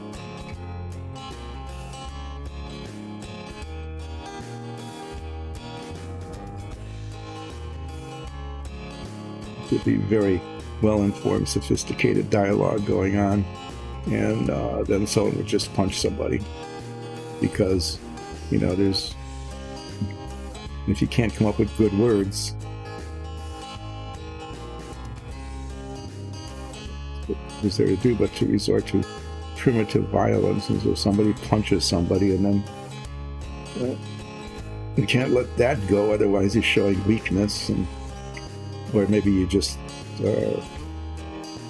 like punching, so you punch back. So all of a sudden this condo board meeting becomes kind of a free-for-all punching match, people punching each other, maybe effectively, maybe not, it's hard to tell, because I wasn't there. I don't know if they were actually injuring each other or whether this was like a flailing around kind of punching. It might have been that. But nonetheless, it got out of control, and they called security, and security, pulls their gun out. I don't think they fired it. Like you do in a saloon in the Old West, right? Fire it up into the ceiling.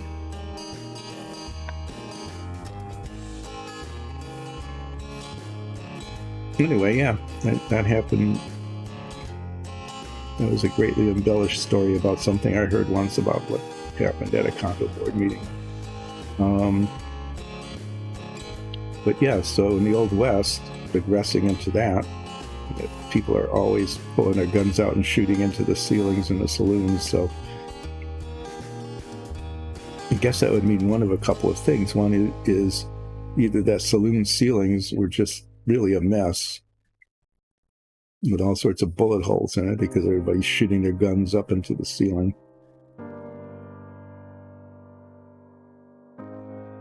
I guess it would also mean that you really don't want a room on the second floor of one of these old saloons, right?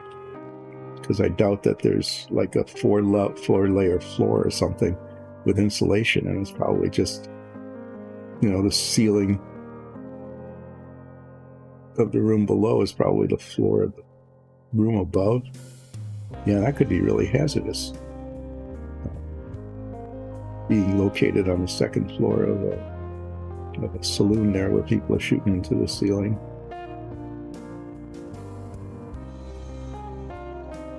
So we learned some lessons there. One is that the ceiling of the saloons is probably a mess, and the other is that it's hazardous being on the second floor because your floor is their ceiling, and nothing else, you might get splinters, right? Even if the bullet missed. The other is that if the saloon keeper really cared, it might be ceiling fixer, ceiling / floor repair. Might have been kind of a lucrative business back then. Patching up all those ceiling / floors after every weekend or whatever, after the cattle come through. The ladder and your extra boards, and you go around repairing all the ceiling floors.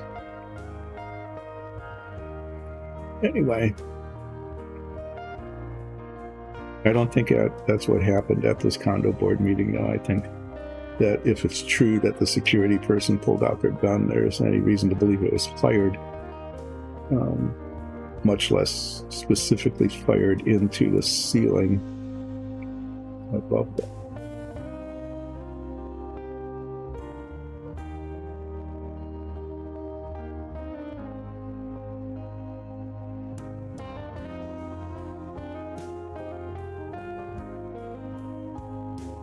Understanding is that condo board meetings are just really not much fun. I think most of the controversy at condo board meetings have to do with maintenance. It's like Why aren't the shrubs being trimmed?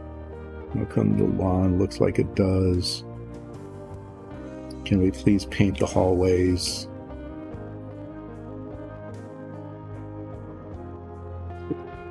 Be people there complaining about the lack of maintenance.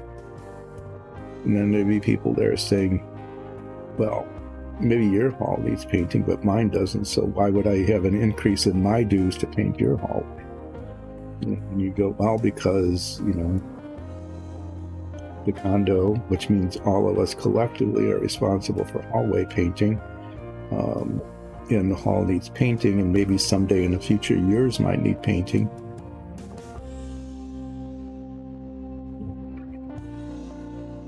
It would only be fair that the condo cover that cost. And then they say, well, I can't imagine my hallway needing painting for at least another 3 years, and I'm planning to move in 2 years, so why should I pay now for your painting? Even if mine eventually needs painting, it doesn't need painting while I'm here, so why would I pay any extra money for painting that? There's no benefit to me. That kind of thing happens at condo boards, I'm sure, all the time, leading to deferred maintenance because people, either don't see what their role in collective responsibility might be, or they just simply don't want to put up the money, or maybe they can't put up the money.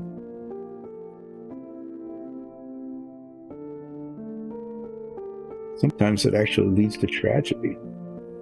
There was a building, I think it was in Florida, that collapsed.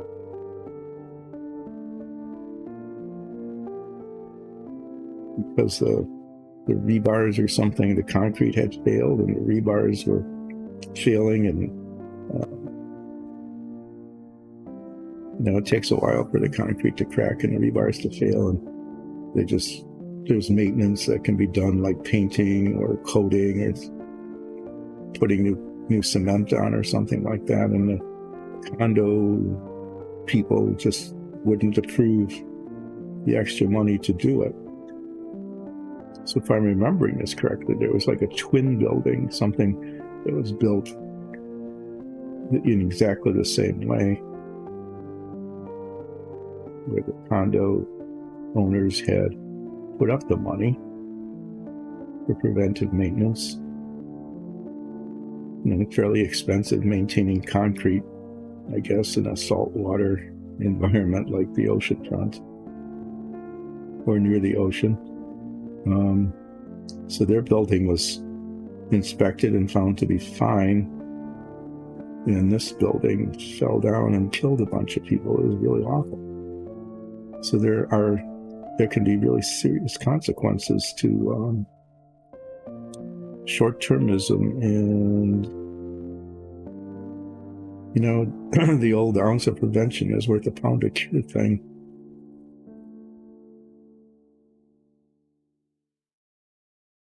It really is true.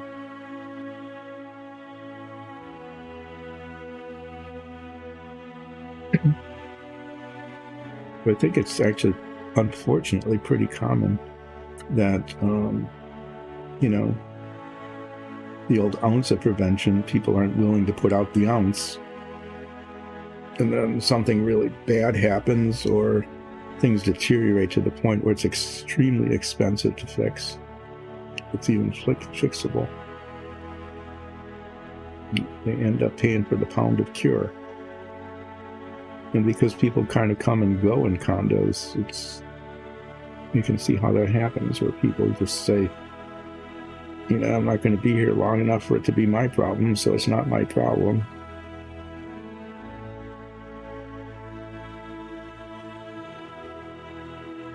And other people say, I just got here, and how come I've got this huge problem? That's why, like, in any building, not just condos, but in any building, it's really important to get a thorough inspection so that you know what kind of problems have been left unsolved in the past, because it's pretty likely, given short-termism thinking, the transient kind of thinking of people that there could be some deferred problems. They might be little things like a leaking faucet, might be big things like your whole support structure is about to give out.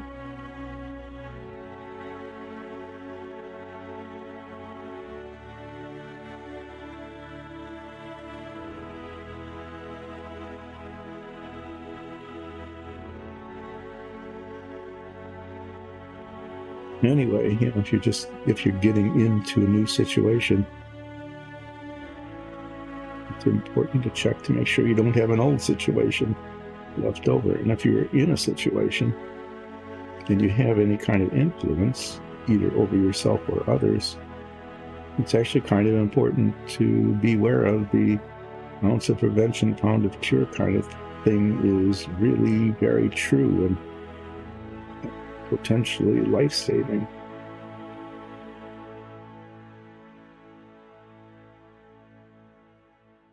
Two more. The paint is starting to get a little bit of skin on it here in the bottle, which means that it's starting to dry on the top, but there's just two more of these to go, so I'm going to be not preventing, but hoping that it's not drying so much that it becomes unusable.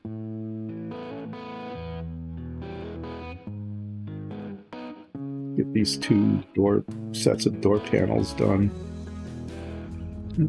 Taking a break.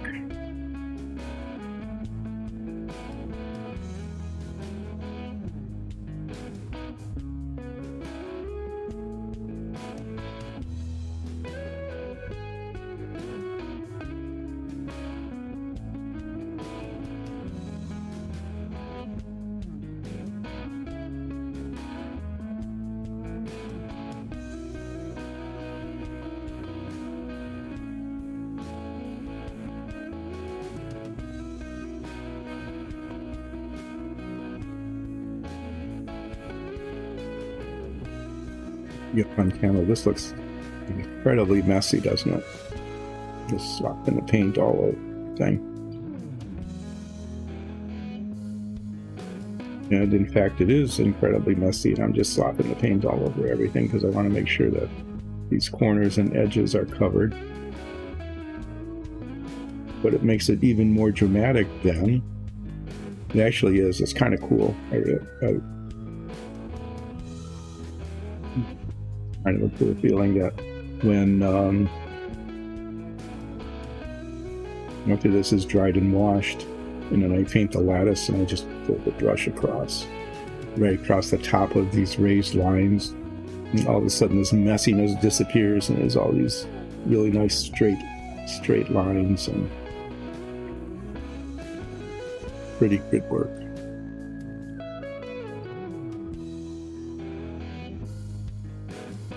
It goes from huge mess to really nice looking metal lattice wood paneled door.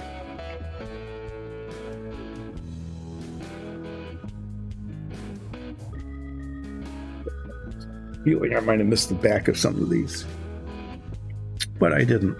That's good.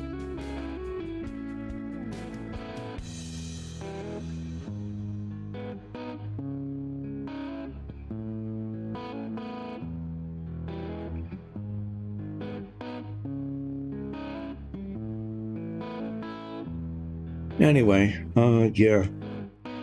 So we got to babble about condo boards, and hardly any of the babbling was about condo boards, but about the nature of the kind of controversies and the extent to which those controversies can lead into even bigger controversies. Or not. But it is true that condo boards can be kind of contentious places, and that the discussion isn't necessarily always a very meaningful one, that people can get all upset about things that are, in the scheme of things, are pretty trivial, not worth their effort and time. But, you know, you get into an argument, and then at some point it's like a multi-generational family feud. You can't even remember clearly why it was that the whole thing started. There's just like little legends or finger pointing saying it's your fault, and you don't even know what the fault was. Controversy and argument just keeps going and has a life of its own. And sometimes that can happen. Or sometimes people are just contentious, and it doesn't matter what the topic is. They don't even necessarily have a real position on the topic. It's just like, whatever it is, I'm against it. Like the old Marx Brothers song.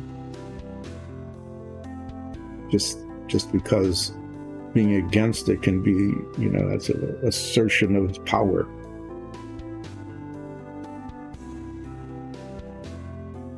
And I can't assert my power if I agree with you. Right? I mean, what's the point of it? What's the excitement in that? Just like, I agree, and you're done.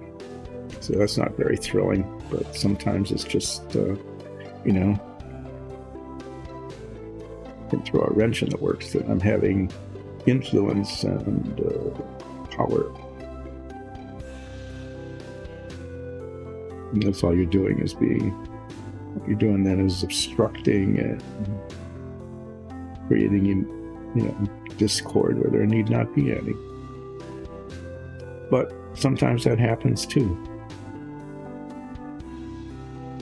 which is unfortunate because, you know, then you don't epoxy coat your rebar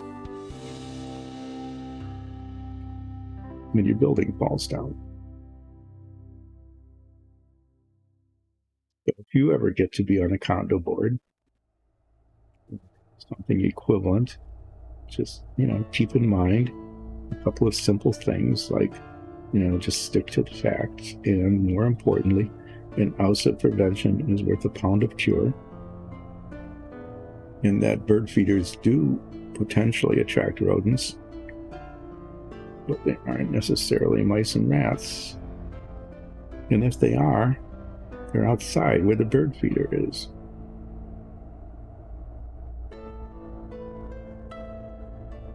Don't put up feeders because they are kind of messy, and maybe you don't like birds. And maybe you saw the Hitchcock movie when you were young. Okay. And this is legitimate. Maybe you saw the Hitchcock movie when you were young, and you developed a fear of birds. And it's a legitimate fear and very difficult to control. And it would be extremely uncomfortable for you if there were bird feeders in your condo, especially, you know, right outside your window. So even if bird feeders were approved, you might ask your neighbors to, you know, accommodate your issue, your legitimate fear of birds, and not put the bird feeder up in a place where you could see it, or where you frequent, like if it's a place you have to walk by every day or so.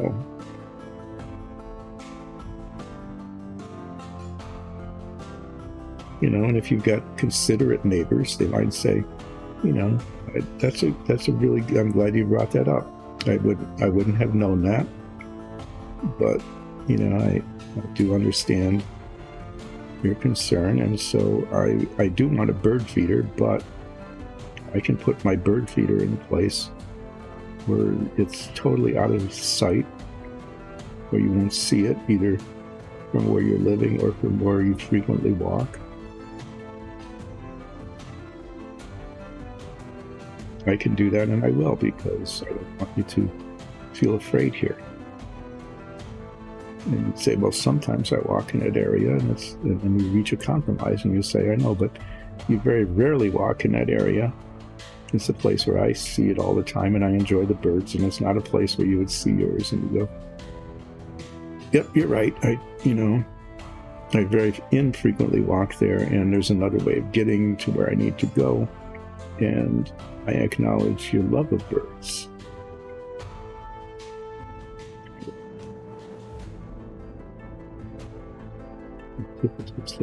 Hero birds. So we can reach a compromise where you can put your bird feeder there and enjoy your birds, and I don't have to encounter the birds. And be concerned about hero birds because you've accommodated them. And you could do that. All the rest of the condo board members would go, yay, that was amazing how you reached that compromise. We fully support that. Or they could like make gaggy noises or something. Oh god. Bird anti-bird love fest going on here. Get down to principles of property rights and individual freedom or something like that. Anyway, yeah. Yeah, this is the last one.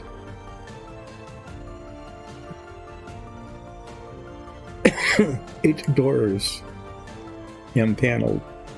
So what I'm going to do is take a break because that's something that would be good for me to do right now. Clean these brushes first. I'm going to be using this little brush I just use for the door panels for the touch-up because I want to get in these. I need to get paint. The big brush didn't fit, but I need to get paint down in here, and this brush fits perfectly in there. Down here and here between the floor panels. And then I'm going to look around and see if there are any spots, big spots like here and here. You know, the corners where I touched it to bring it out, or other spaces like that that weren't painted. So I'm going to be moving those around and looking like I'm kind of randomly dabbing because the spots will usually be too small to show up on camera. Anyway, that's the exciting part, is doing touch-up on all of these floor tiles. And then I'll do the same thing by checking the lintels and the door panels. And once all of those are touched up, once they have been touched thoroughly, I'll be pulling out the gray paint and we'll be base coating these stone tiles. And as I do that, I'll be able to talk about this tile in particular, which is the trap tile, which is pretty cool.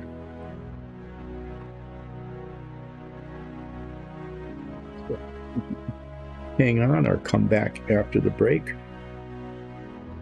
You'll be watching some really boring little touching up with brown paint. And I'll be putting those off to the side somewhere. I have to find a side to put them off to. And once I'm done doing all of that, I'll be doing gray base coating.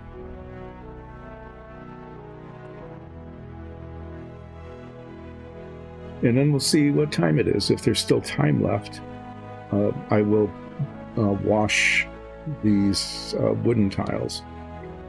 That transformation is really pretty stunning, going from, you know, this is a really pleasant brown color, very pleasant kind of brown color, but once it's washed, it looks really, really good.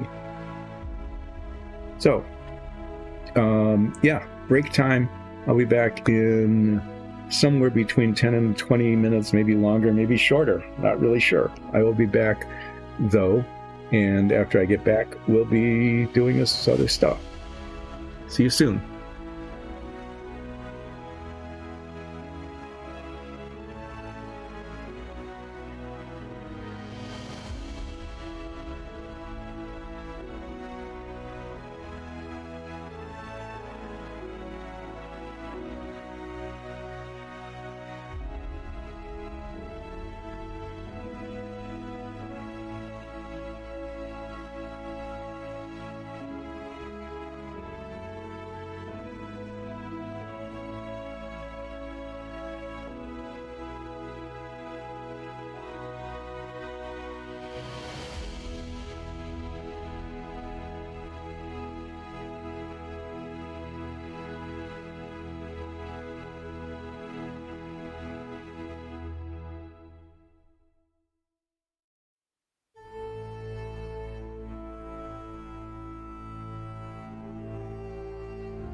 Well, I feel sufficiently broken that I can now return from break and begin the process of touching up these brown tiles, brown painted tiles that I had sort of base coated before. So what I'll be doing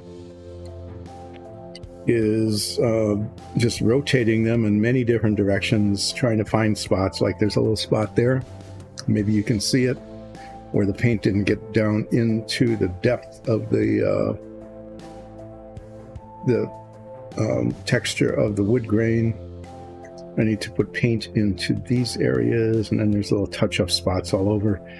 Yeah, I mean, no matter how careful I am the first time around, there's always touching up, and so there's sort of a tendency to not be that careful because I know there's going to be touching up.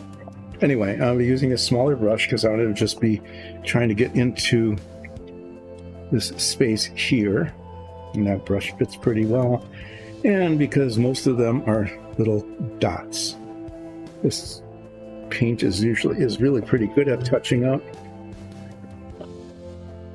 It levels quickly, it doesn't show brush marks, and so the touch-ups will work really well. So I'll be touching up the tiles, floor and wall tiles that I did. And I'll be touching up the lintels, because as I'm looking at them,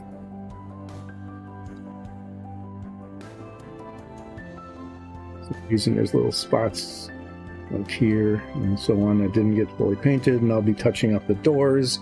And after I'm done touching up all the touching up stuff that needs to be touched, I will be doing gray base coating on stone dungeon tiles. So let's start by getting the paint down into this area under here. I'm on especially the sides of the wood in there, and just wanting to make brown spots that might not be very well covered by the wash when I put it up. Some of these spots on the wood floor itself aren't quite so critical because the wash gets on pretty heavily there. But if it's like no paint at all, it might show through. So like there's a little spot here. One of the things I found is a little bit annoying is that depending on the angle of the light, it's hard to tell the difference between a spot that's not painted and just the reflection from the wet paint. So sometimes I end up, touching up spots that have just been touched, which isn't a bad thing. It's just, a little waste of time.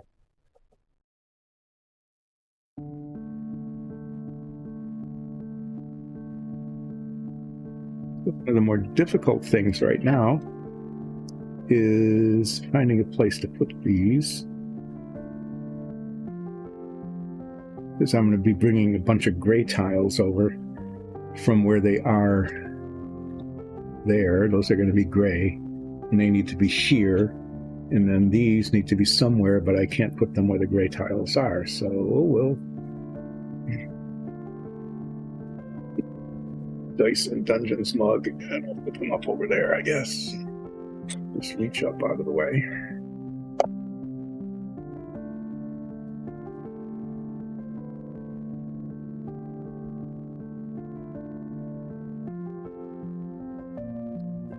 We got one touched.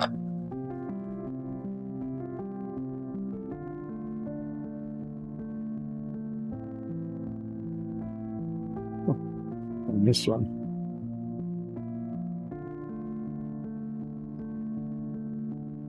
It's where the paint didn't get down into the wood grain print.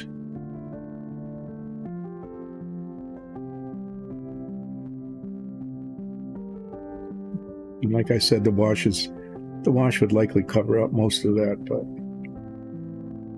why take a chance?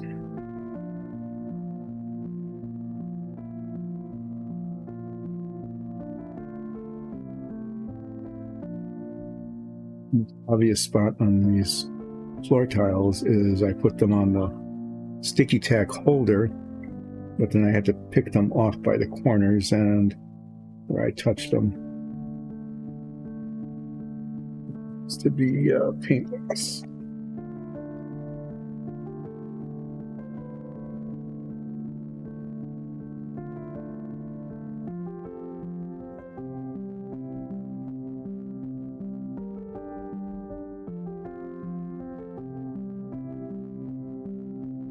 getting in here on the sides. We want the space between the boards to look dark, because there's, that's where the gaps are.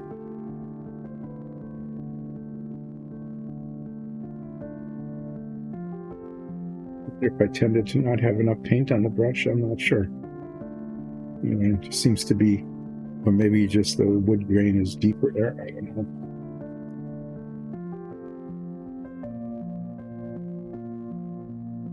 Whatever it is, there's spots that need to be despotted.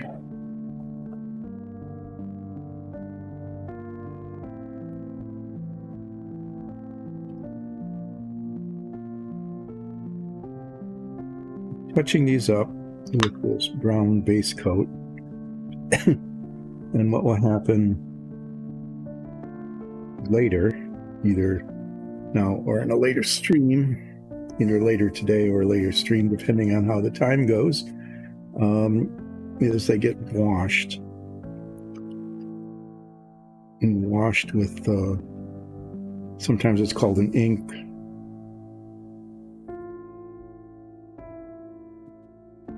It's basically a paint that has a lot more solvent and a lot less pigment, so it's translucent. Can't really say it's transparent because it does obscure things a little bit, but it's translucent, and it shows the base color, and it shows through, but it gives it a different surface color, and in this case it's kind of a reddish brown, and it turns this rather dull looking brown, very pretty brown, but very flat, into something that looks, I would say, like a golden, like a red oak or even a mahogany kind of color. We tried it several different wash colors before settling on that one, and we decided on that one because it just looks really nice. It makes the wood look great, and it's dark enough that it when it settles in, to the extent that it does, into the wood grain, into the little hollows of the wood grain, it emphasizes the grain as well, so it gives it a really nice color and kind of a texture. Well, maybe we'll get to that later today. It depends on how quickly all the base coating on the gray goes. There's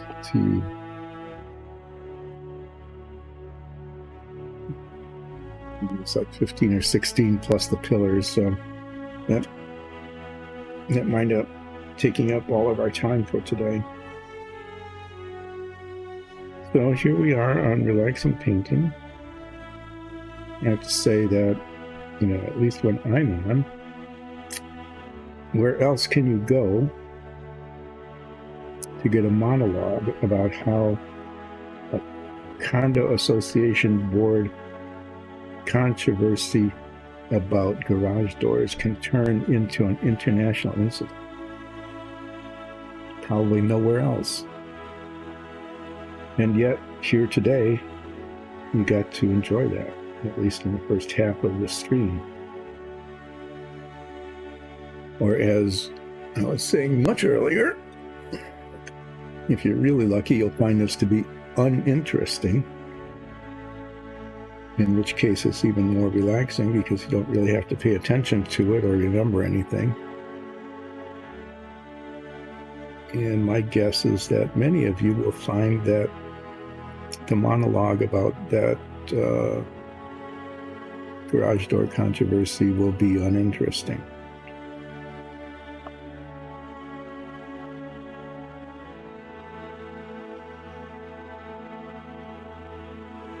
At least so much so that you don't mind if I don't go back to it.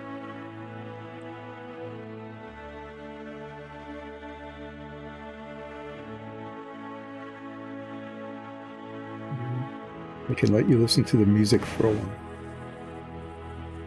I just do that. I'll let you listen to the music. Hi.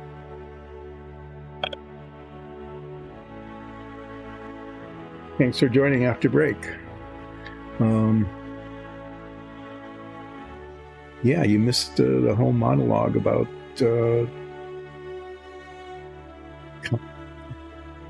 controversies. So I'm not sure what I have to talk about here after the break.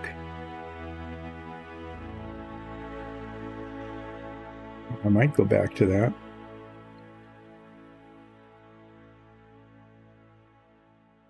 But thanks for joining again. What we're doing here now, what I'm doing, is I'm doing touch-up on some dungeon tiles that represent wood floors, wood beams, and a stucco wall. And the base coat's brown, and we're going to be watching that. Maybe yet even today, depending on how the base coating of the stone tiles goes, and then washing it. And I'd like to be able to do that because washing the brown with the wash that we found, the wash color, really makes the wood pop out. It's really pretty. Kind of, it's the kind of thing that it's like if you had to put in wooden floors, you would want them to look like that. I think we actually have one room in our house where the wood floors are almost that same kind of reddish color. It's really pretty.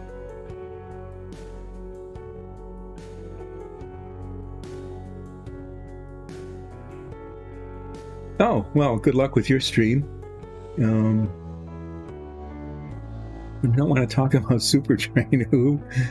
Okay, although you did show me one short piece of it once, like the beginning or whatever, and it was terrible, and it's kind of painful even to think about it. But Brogger, welcome, and I really like that you watch and catch it on YouTube as well if you can't watch the whole thing, and good luck with your stream. It goes well. This one's been going well, I have to say, because it's been really relaxing, because it's uninteresting and boring. I'm pretty good at that, I've been told.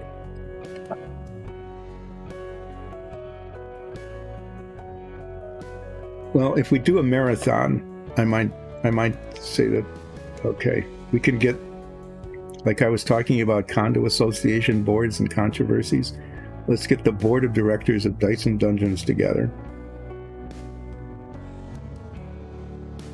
Okay, we'll get the board of directors of Dice and Dungeons together, and we'll have a heated discussion. I'm sure it'll be very heated.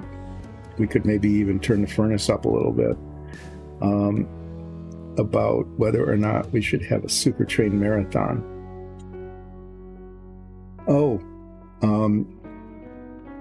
Before we do that, maybe somebody should check to see if there's any copyright protection. If there is, actually, it would be kind of sad if there is, and that somebody would care enough to want to protect it. But before we do a marathon, we can't really stream it, especially if we ask for somebody to become a subscriber or something, or go on to patreon.com/diceanddungeons, patreon.com/diceanddungeons. One could do that and support us. And if you do that, actually, you can put comments on. You could say, I'm willing to sponsor Dice and Dungeons through Patreon with a generous monthly gift, as long as you don't show anything about Super Train. The meeting 3-1. Yeah, that prediction might be accurate. I don't know. Oh no, what would happen if it were 2-2? I don't know if there's a tie-breaking provision in the rules that we don't have for decision-making for Dice and Dungeons. Is it NBC? Are you sure? Is it one of those things that maybe belonged to one of the broadcast networks and it's just like been acquired and reacquired and now you can't even trace ownership anymore? Is it one of those things where intentionally the ownership has been, records have been lost? So no one is stuck, capable of claiming ownership? I think this is deserving of some serious forensic research. Television forensics is maybe even an investigative journalist or something. I don't think we can go criminal, even though it is Supertrain. I don't think we can go criminal in terms of the investigation of finding out the ownership of it. And when you think about Marathon, are you thinking about like without stopping, doing absolutely every episode? Or are you just thinking of maybe 10 minutes and that's enough because it'll feel like a marathon?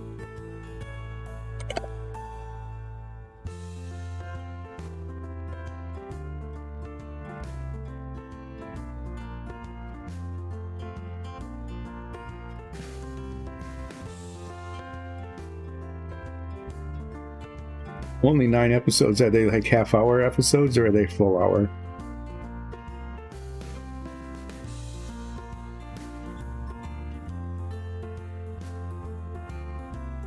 And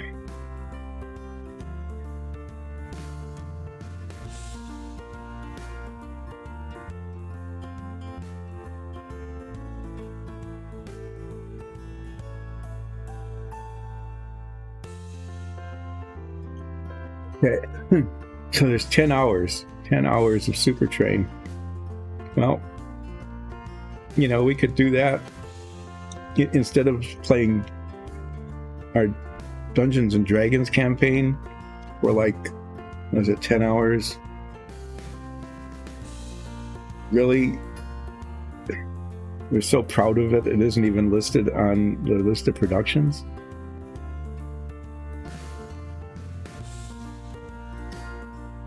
I hadn't actually been shown the trailer for Supertrain once, and I wouldn't have believed that it existed. But here's a sort of a scary thing, I think, is that, okay, what was the premise is that instead of going on a cruise ship, you go on a train and you like spend a week and a half or something on this luxury train. Well, it's running around on who knows whose tracks, Union Pacific or something, I'm not sure. I'm not even sure where it's going or why.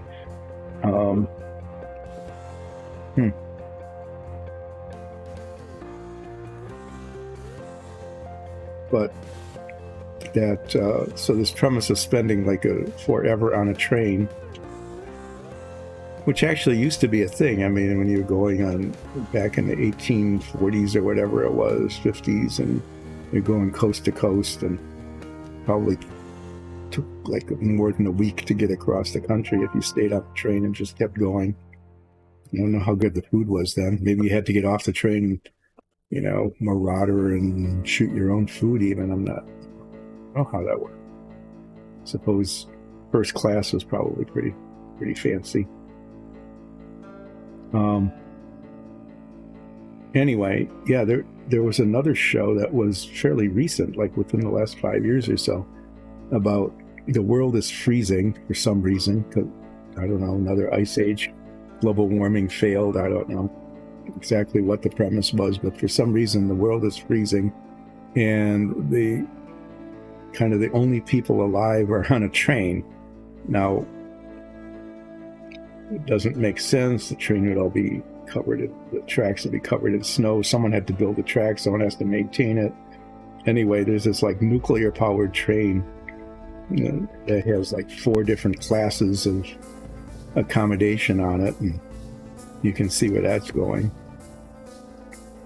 Everybody's stuck on this train because it's like blizzarding outside all of the time.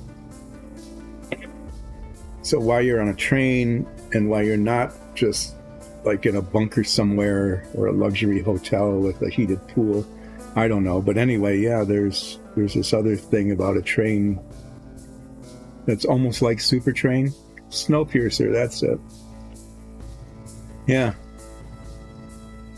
I would have to say that given the descriptions of Super Train and a little bit of Snowpiercer that I've seen, that the believability, let us put it that, the believability of the premise of the show made a whole lot more sense on Super Train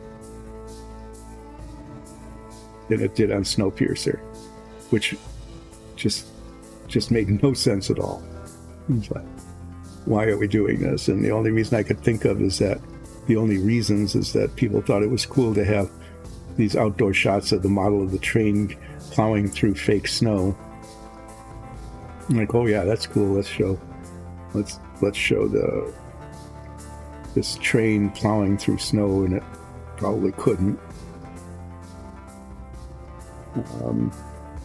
Or that it limited the size of the sets that they had to build because they couldn't be any wider than a train car. There was a lot of movement back and forth between cars, I guess. But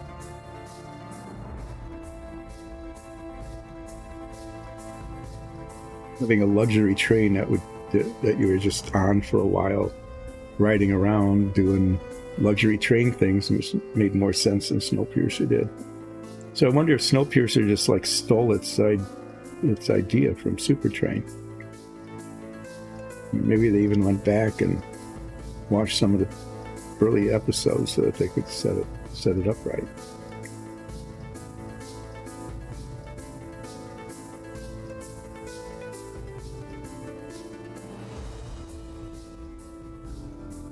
Yeah, 9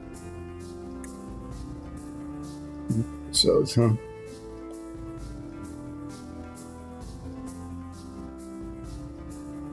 With a 2-hour intro.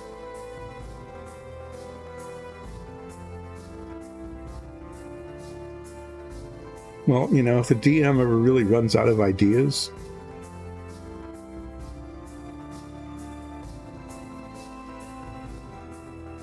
or if the party just gets really silly and says, because the party has discovered trains, hasn't it? Just recently, the party has discovered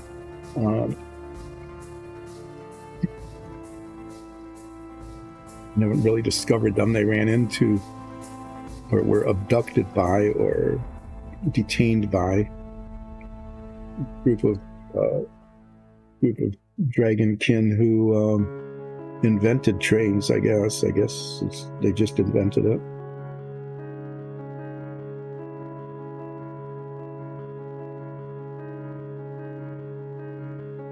Yeah. So why is it so badly done? So maybe what the party can do is if they ever get on one of these trains, and they were on one, I think, if they ever get on one of these trains, they could just be really amazed by it and decide never get off. Yeah, our D&D campaign could just be like an extension of Super Train.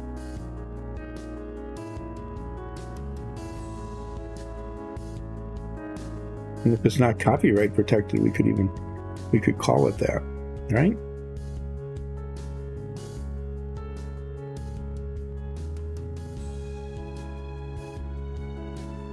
So these are panel doors. I'm touching these up.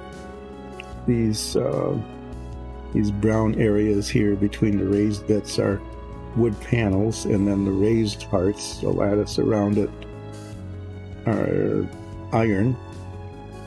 And those will be painted iron color after the wash is on and dried.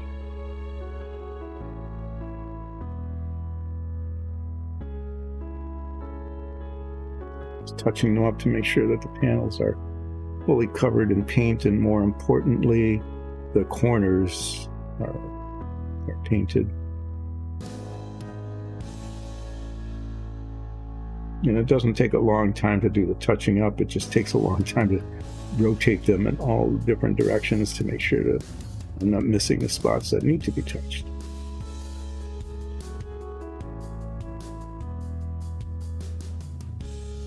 So maybe if the DM makes an error in judgment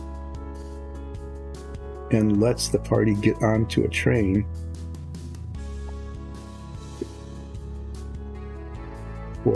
for some reason, who knows why, just let them lay.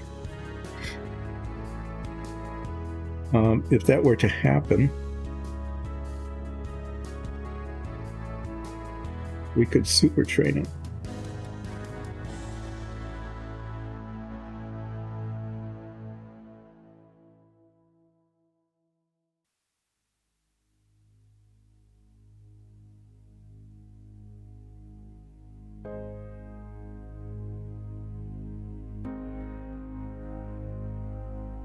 Trains come in herds, is that what it's called? That seems kind of simple. I mean, like you get murders of crows and things. I think we should come up with a different word for a group of trains, and they're wandering. So we discover them, and we use our skills, like talk with animals and talk with plants and things. We try talk with trains, persuasion or something, and get ourselves onto one or more trains. I think that would be good, but we do have to refuse to get off, because what better place could there be than a train? Especially in this campaign where they've just been discovered.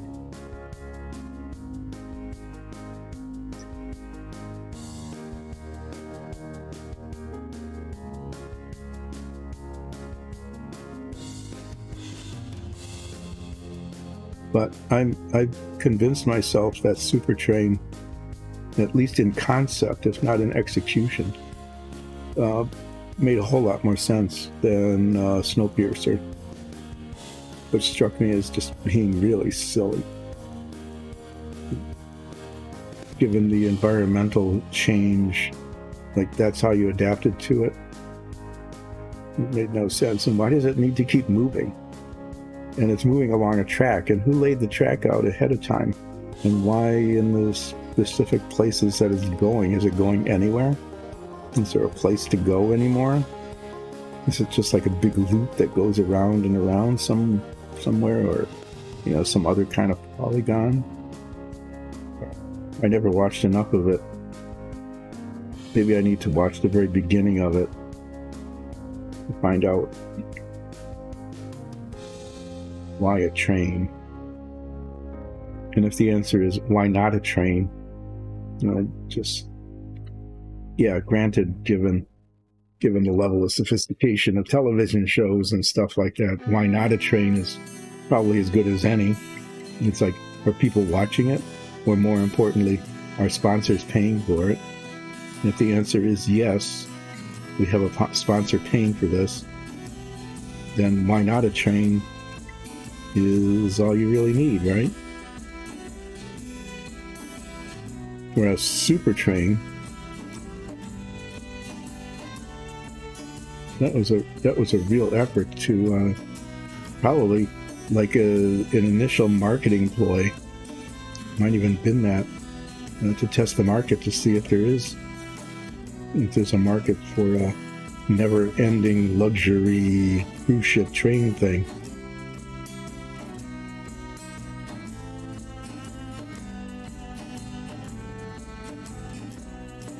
Combination Love Boat and CSI on a train.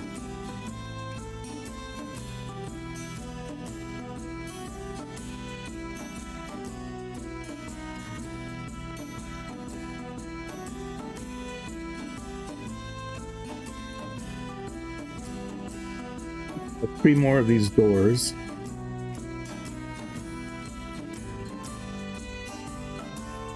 Consist? No, I don't get it. Why does it call it consist? Explain that.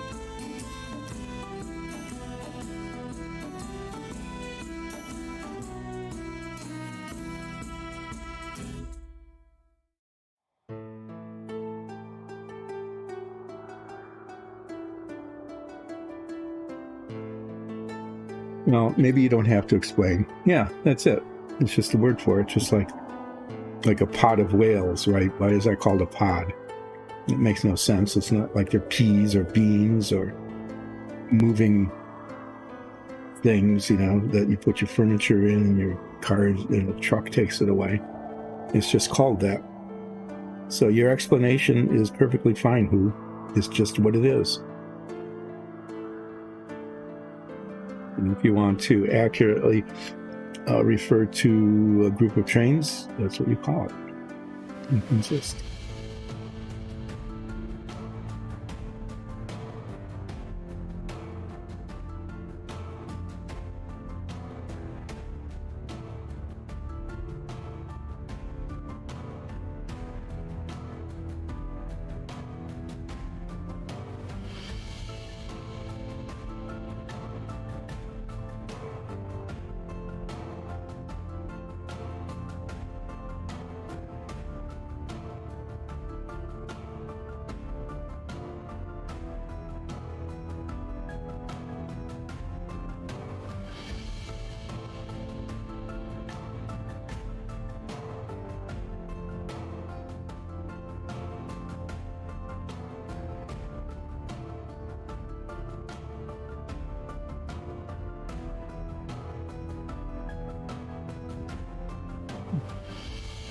I think we've got certain themes going in the D&D campaign.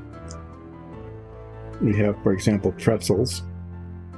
Occasionally croissants if you can't get pretzels, but not an adequate substitute. We have, where we're located now, all they have is pizza. So you can get pretzel pizza and croissant pizza, but it's just pizza, regardless. It's getting a bit monotonous. You would think that, given that it's a fairly big city, not like the capital, hopefully when we get there the cuisine will be a little bit more diversified.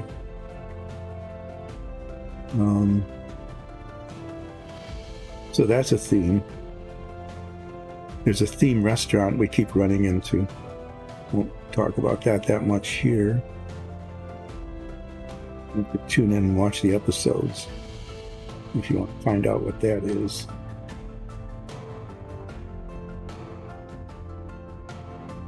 You'll be glad you did.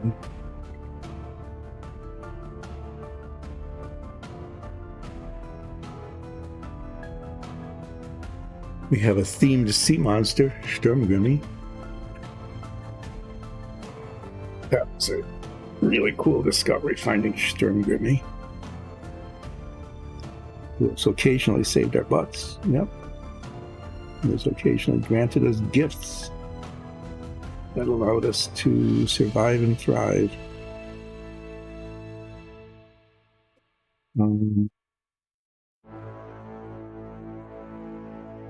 Yeah, so there's some culinary themes. There's a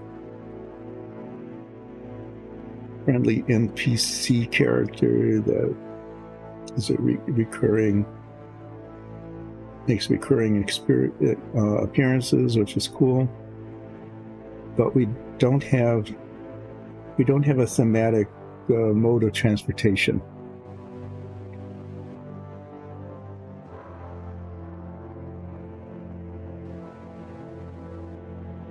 Okay, that's a good explanation.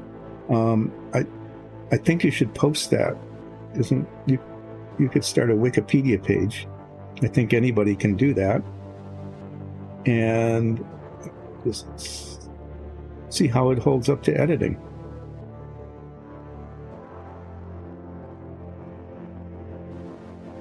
But as I was saying, we don't have a transportation theme. And I think if we wanted to be thematic about our in the future, especially now that we know that trains exist,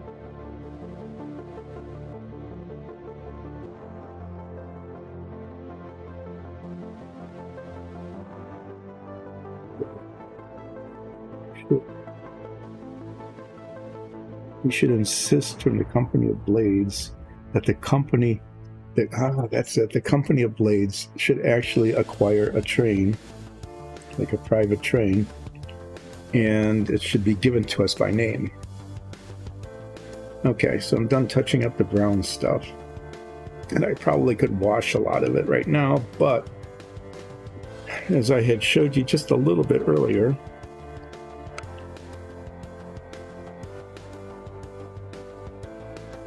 we have all of this. But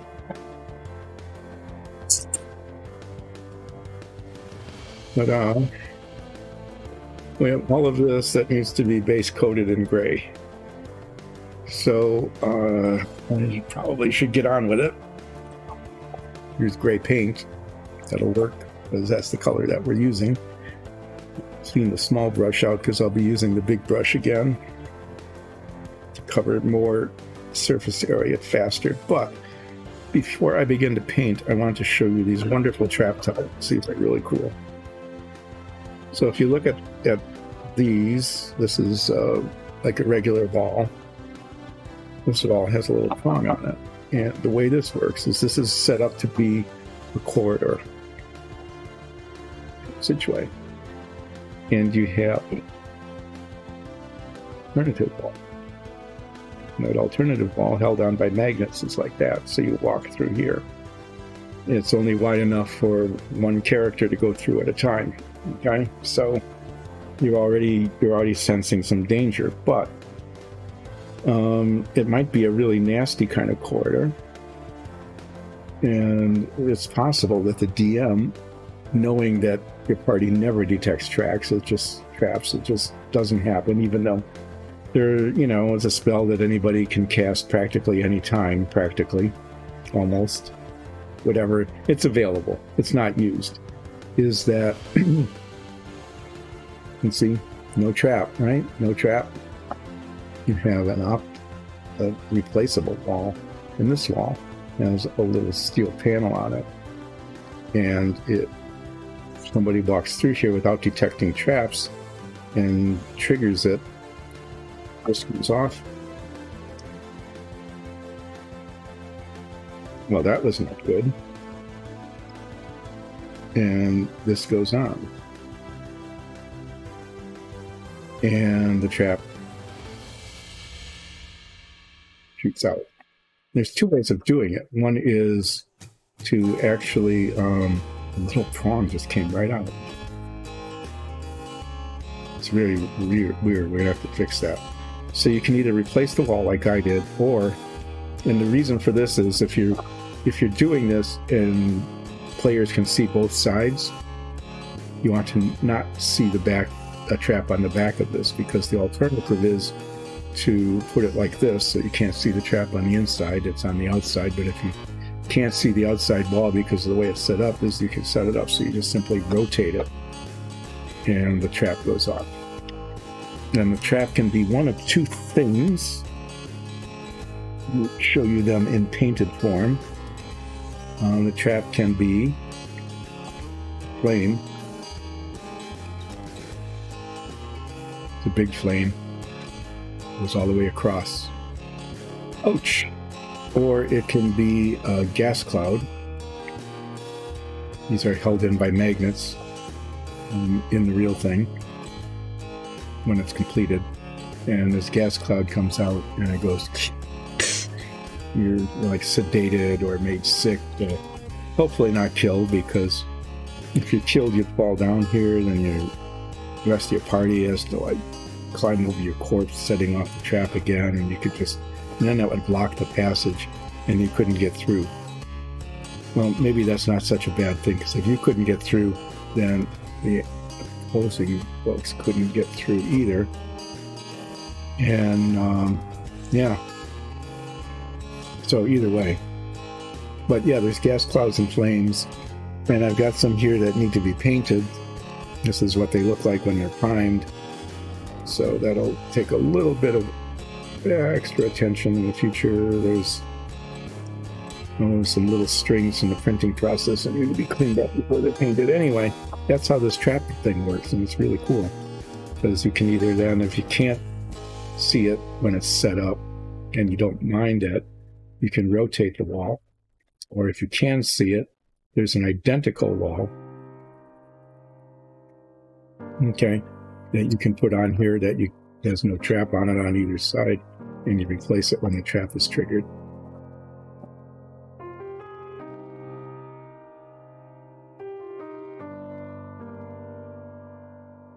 And now we need to pull that out of there and re-glue it at some point. Not sure how that failure happened. Well, all of these, regardless of whether they're traps or not, and there's many of them, need to be base painted gray. So I'll be going back to holding a glove.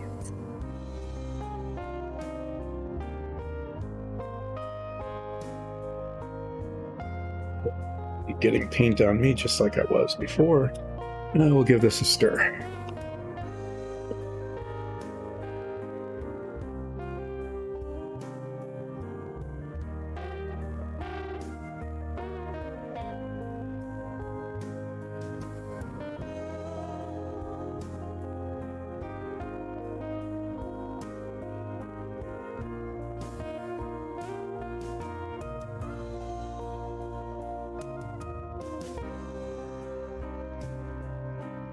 Okay, well, that was stirring enough.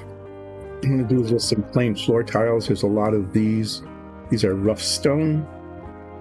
You can see these are cut stone. There's two kinds of stone, very different kind of impressions and color. When they're washed, they look quite different. Anyway, there's a bunch of these just plain floor tiles. I'll do this first. Then I'll do some of these walls. We have a doorway. After it's all done, then this needs to be painted brown. We have the trap walls, and then a bunch of these pillars, which are just sort of standalone features that you can put in your dungeon like that. Anyway, we'll get this bigger brush out. The process will be the same as for the wooden floors, which is to get the base coat on as well as possible. Getting it down clean. This has a lot of surface texture on it. I don't know if you can see all the swirliness, but I can't paint across it. I have to work the paint down kind of into the surface to make sure it's covered. So these get base coated, and then there will be spots on them, almost certainly, either especially on the tops of these swirly bits where the paint didn't work into the texture well enough, or on these walls. This is pretty deeply incised, the space between the stones.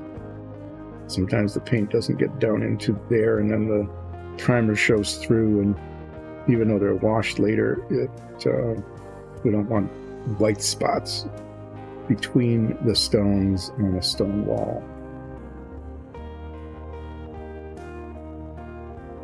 So we will be painting a good deal of gray paint here onto these tiles. Looking at the time, I'm hoping I can get the base coat on. I won't be able to do the touch-up because they won't be dry yet. But at least I'll get that done. And then on the next stream, if Nikki picks it up Monday while I'm at the dentist, be washing the wooden floor tiles and the doors and the lintels. Getting those done. And after that wash is dried, then the stucco walls get painted and the door frames get painted. And these, probably the first thing would be to touch these up so that the touch-up paint dries. So the sequence of events might be, if I were to do the stream, would be to do the gray touch-up, assuming I can't get to it today. So that dries early. To do the wash, the smoky ink wash on the wood, the lintels and the doors and the walls and the floors. Do a rhyme, an unintentional rhyme, to get those washed. And then while that's drying, to do the gray wash, the dark gray wash on these guys, because the touch-up would have dried while those were being washed. See how that sequence goes? And then these would get washed. And while these are getting washed, the wood wash would dry, and then the stucco could be painted.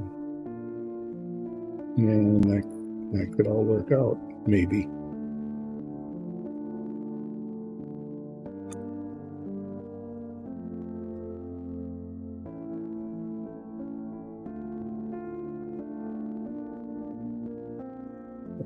Doing here is making an effort to get this gray base coat on during today's stream.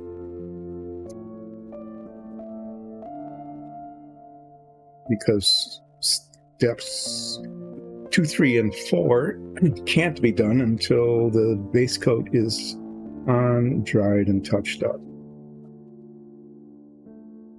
Oh yeah, I was wrong. So I forgot that the walls actually need to have their accent blocks painted in. So if these were touched up first, and then the other one, the wooden ones, were washed, could come back and paint the accent blocks. I'll show you what I'm talking about when I'm done with these floors, which will take a while because there's quite a number of floors. Because the accent blocks need to be painted in before these, the walls at least, the floors could be washed, but the walls couldn't be.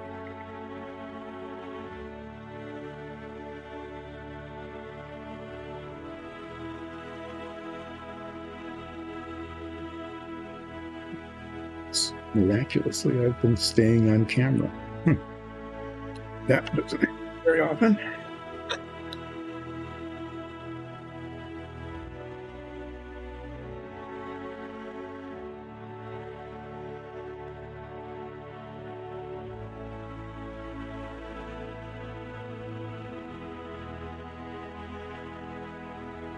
So, just as with brown, although that brown is a very nice brown, this is a very nice gray, but looks rather lifeless when it dries. It is intentionally flat paint, but it's very monochrome and kind of lifeless. And we wash it then with a dark, this is with a dark gray wash. And then it looks a little worn. It's got a little variation on it then. The dark areas between the blocks show a little bit better. Something we found early on is that there's a couple ways of doing it. One is sometimes you paint the undercoat dark, and one way to do it is paint the undercoat dark and then dry brush a lighter color over it, to bring it out the highlights and everything, leaving the under, the spots between the blocks and the mortar joints and stuff dark. But there's a lot of these tiles in a set. And we discovered that using a wash on it is a much more efficient way to go. And it looks pretty good. It looks good when it's done. So it's between the aesthetics of it and the efficiency of it, we just found that that's much more the way we want to do this than the dry brushing. Another reason is that I am not good at dry brushing. I'm just not. And since there's so many of these, I need to take my turn painting them, and I can handle the wash pretty well. I've gotten pretty decent at that, so that I get a pretty uniform look from one block to the next, and it matches my skill level.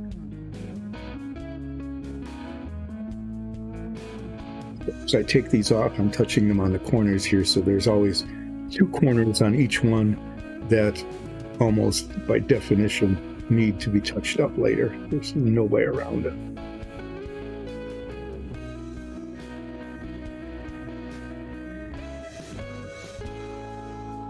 But there's always a little spot somewhere that needs touching up. I don't know why, no matter what. No matter how hard I work to get the paint down into the space between the blocks, come back later and look at it, and there's a little gap underneath one of them that isn't painted, or even the side up on the side isn't painted.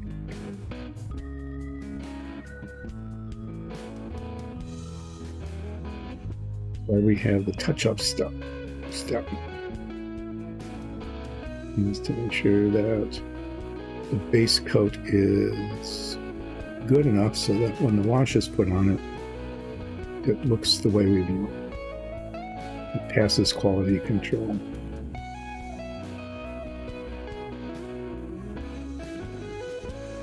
This is pretty fast. You can see I'm covering a lot of surface area pretty quickly. The walls take a little bit more time, partially because there's so much texture on the blocks. And there's like twice as much surface area because there's the floor and the wall. But yeah, we're moving along. Those are the rough stone floors. This is one of the cut stone floors. You can see it looks really different. This poses its own challenge. This brush doesn't reach down all the way between the blocks. So when I'm doing this, I'm trying to get basically the top, the edges that would show from the sides. And you can see all these little pits on it. So this is designed to be, the texture of a floor. And so even more so than the rough stone, I have to do a swirly bit as much as I can to get the paint down into those little pits. And even then, sometimes when we're in the touch-up phase, there's white spots. And the white spots are almost always the bottoms of these little pits, either because the paint didn't get down into them, or because it dried and it shrunk a little bit and it pulled away. That can happen. Do that and we'll paint the sides.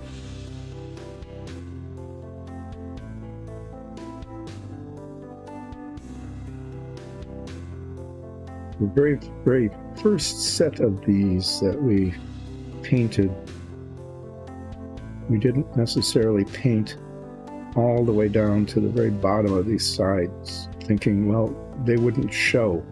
If you stick them together, it doesn't show, but all around the outside of the dungeon, they did show.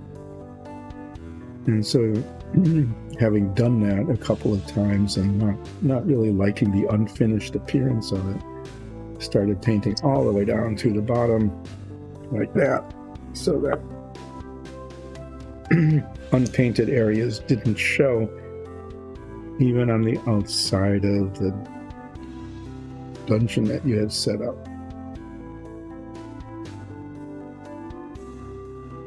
The other thing you'll notice is that there's these little squares. The original design of these, I think it's still used fairly often, is that they are held together with clips.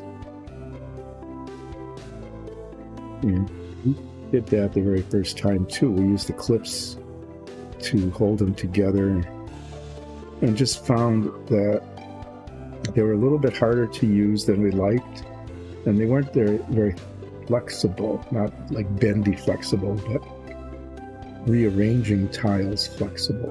And pulling them apart was hard. So we've actually gone, and I can show you this now. The bottom has a lot of openings on it, and here, these roundish openings, we put ball magnets. And what we can do with the ball magnets is that they stick to each other. You can hear them click.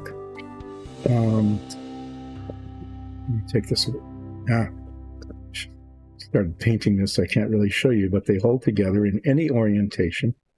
You don't need any kind of special base or anything. You can use, it can be cardboard, glass, whatever. because they're sticking to each other and not to a surface. And they're magnetic. See, they stick together and they pull apart. You have to be dealing with clips that might break or are resistant to motion or anything of that sort. So that was one of our innovations, these kinds of tiles, and they let us reconfigure a dungeon very quickly. We've even reconfigured one during a campaign, or at least our DM did. That was kind of a surprise, as we had this campaign in a relatively small dungeon. Our 4 characters and things were fitting in there okay. And there were power supplies coming to it. We needed to shut off, and when we shut off the power supply, the dungeon reconfigured itself. It was like a mimic dungeon.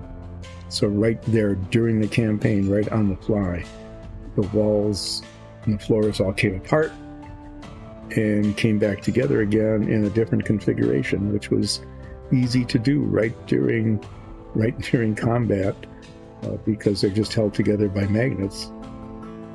So I could pull them apart, reorient them, stick them in a totally different configuration, and then get almost killed again. And then it happened again. I think we went through, there were 3 iterations of the dungeon before we finally finished it. So, okay. So just like with the other wooden walls, if you'd watched earlier, I'm going to hold it on the top and the bottom because it doesn't hold because of the back wall. I can't get to all the angles. So I'm going to paint this by holding the top and the bottom, and then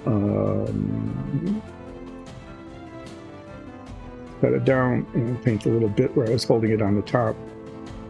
And hopefully there won't be too much touch-up. There always still is. There's a lot of texture on these blocks, so I have to work the paint into not only the blocks, but the deep spaces between the blocks. So, yeah, my painting isn't like that. My painting is like this, up and down, side to side.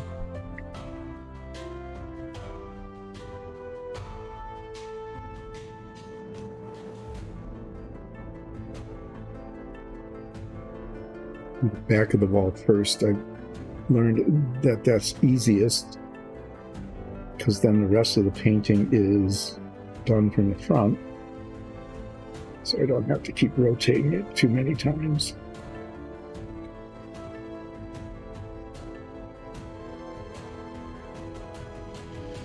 And painting the floor is the same, painting the wall is the same. I just need to make sure I get all the surfaces done.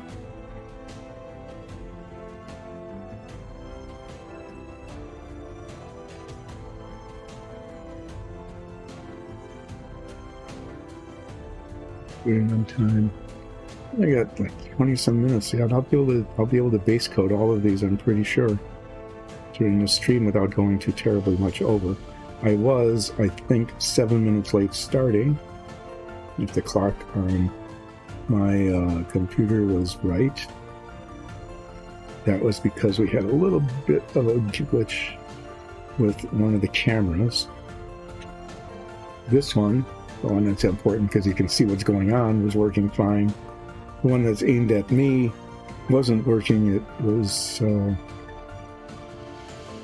of a yellowish green. Everything was yellowish green and it was vibrating. And some people might say, well, how could you tell that it was any difference than it is now? Because, I mean, maybe you look yellowish green and vibrating. Thanks. Most days I don't. Anyway, yep, so I needed to call technical assistance to figure out what to do, and I figured out that when I saw technical assistance, it was, you would not believe this. The way to fix it was unplug it, wait 30 seconds and plug it back in. Seriously, that's what happened. It's like, get all these sophisticated electronic devices, right? I can imagine that's the answer to everything. Unplug it, wait 30 seconds, plug it back in, see what happens.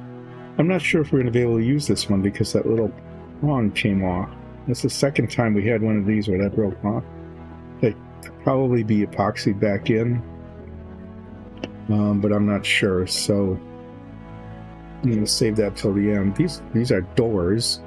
There's a cut stone door and the equivalent in the rough stone. And these door frames, these bits, will be painted the same brown with the same wash as the wooden set was before. But for now, I'm just going to get paint on it, and we'll come back and do a job of very neatly painting those later. Probably after the wash is put on, because the wash just kind of goes everywhere. So we're going to treat those like we do the stucco on the walls, which is after everything else is washed. And we'll very carefully, so as not to get paint onto the washed surfaces, right?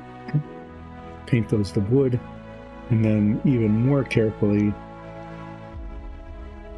wash the wood with the smoky ink wash color.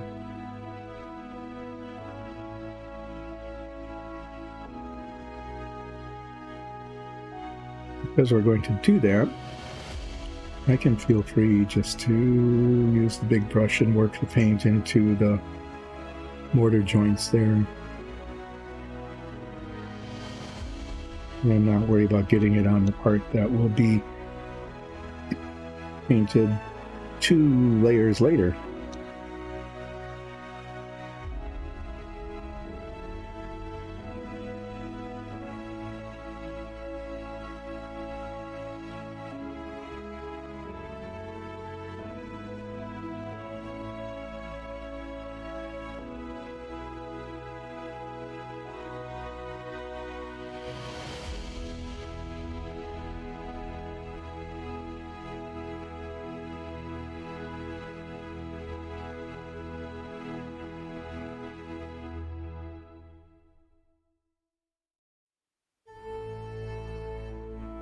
Showed you earlier how the doors work.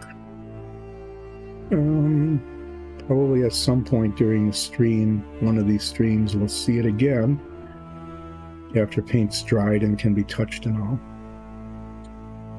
But you can see there's a little hole down at the bottom there. The doors have a opening in them for a hinge, a pin hinge that goes all the way through the door, down into that opening, and then up through a lintel that's glued onto the top. So the door is actually open and closed, which is another cool feature of these tiles. Your DM doesn't need to pretend that there's a door, doesn't need to pretend whether it's opened or closed, because it will be either opened or closed, right? I mean, it will be that. And you can even do cool things like, depending on the direction it opens, there can be a mob hiding behind the door as you open it, or you can hide behind the door as you open it, depending on the direction it goes and whether you think of doing that or not.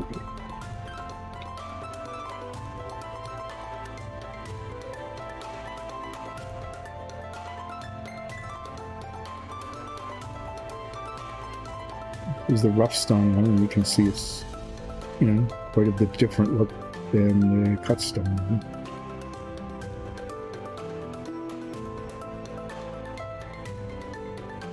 Same thing though, need to work the paint down into the joints, mortar joints.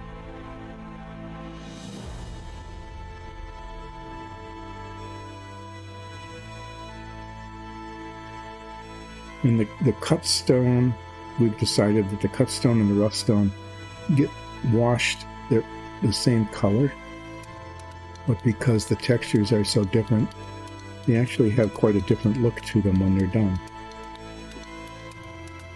which is pretty nice.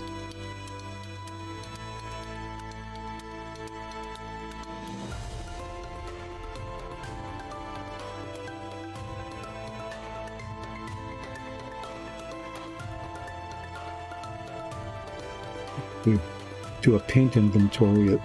There were so many of these gray blocks. Nikki was painting them the last few streams that I think we went through like 2 full bottles of these larger Tamiya bottles of gray paint. We had some on hand, of course. There's another one left. Because this one is more than enough to finish what I've got here. But it's way more than half finished.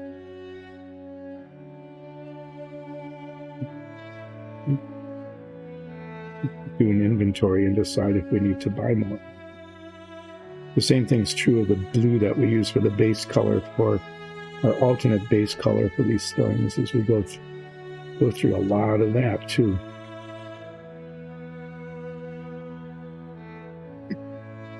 If there were some compatible house paint, we could just buy like a couple of quarts. Not just a quart of it, really, when you think about the fractions of an ounce that some of these hold. You get a quart of the house paint and just use that. But house paints are way too thick. They wouldn't level well enough for it to work. Okay, so these are the walls, trap walls that either go here or rotate. I'm gonna try putting it on here, see if it holds. Yeah, see, the floor tiles are fine because they're just laid flat, but these on end like that, there's not enough surface area grip without burying it deep into the sticky tack, which means I couldn't paint the bottom. So I'm just going to do the top and bottom hold like I did on the other walls and rotate it with the brush and my fingers and just do it that way.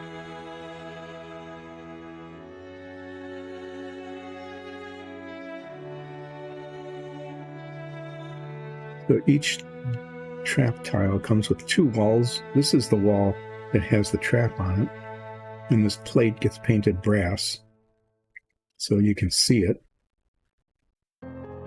Right now it doesn't, the brass gets painted on later after the accent blocks are painted the contrasting color. That's done.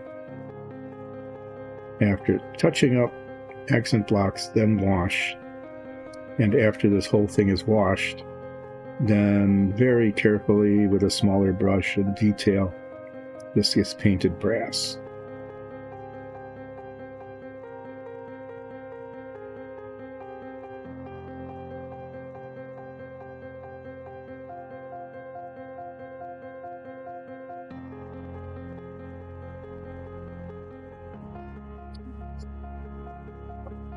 Push it to the side here. Hopefully not taking too much paint off of it. This one is the wall without the trap. So that's the one you put on when your party is first going through the narrow corridor. So they can't tell there's a trap there because you can't see it, either on the front or the back. And then, as I said before, failing to detect traps, because whoever thinks of that, right? Nobody ever thinks of that. Except some parties. At some party, there's a party member who's like, detect traps every step.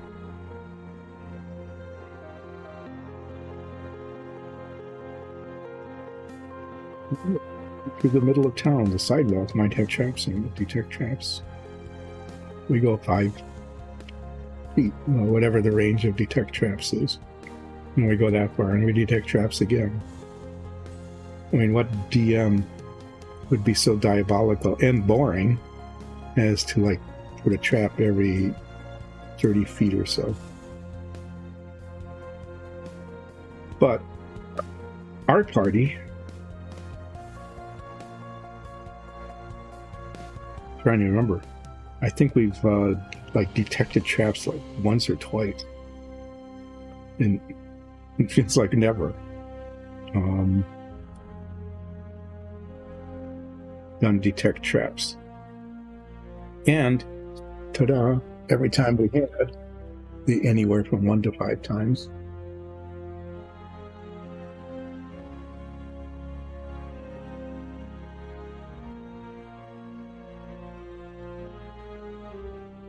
Kind of an accent.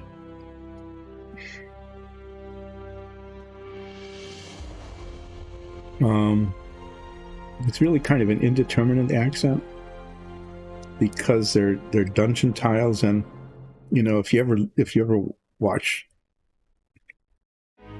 for some reason, I don't know why, people doing like role-playing stuff, you get this quasi English accent. The kind of thing you get at Renaissance fairs for some reason. I don't know why. I mean, why not have an Italian accent or a Spanish accent? Or kind of thing. I mean, most of the Renaissance was in Italy, wasn't it? So you'd think that you'd have an Italian accent. No, but everybody has this sort of quasi-British accent at Ren fairs. That's the kind of accent these blocks have. Because it's a role-playing game, it's kind of almost like a requirement that's what you have.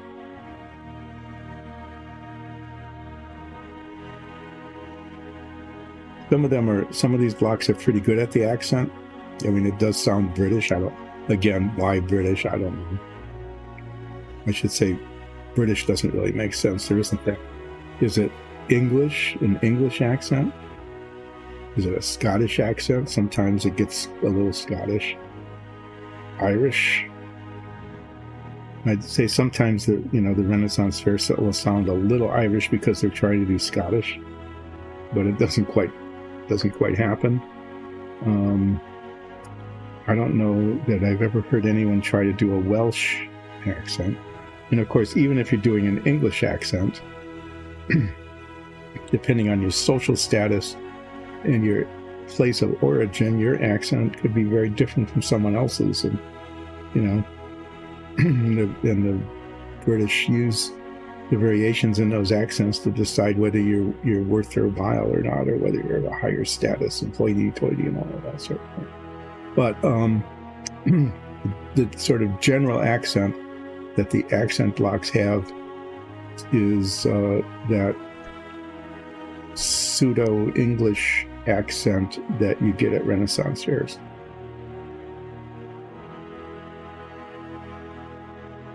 And you're saying, why aren't you using it? Good at it? That shouldn't make a difference, should it? Because most of the time, whoever's doing it isn't really good at it. But I don't feel like being. It's the blocks that have the accent, not the painter. There, that's my story.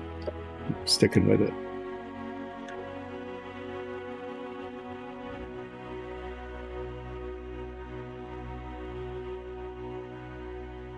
When the chat was asking what kind of accent the accent blocks had, because I said accent. And that's it.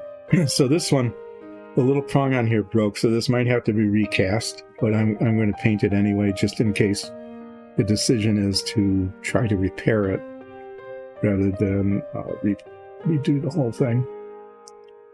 My guess is that this one will just be tossed because of the breakage.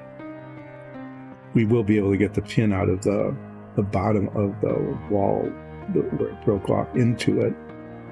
We'll be able to do that. So that trap wall will be fine, but I'm guessing that this one will be replaced, and since the pin broke off for some reason it was weak, I don't know why, because it's pretty solid.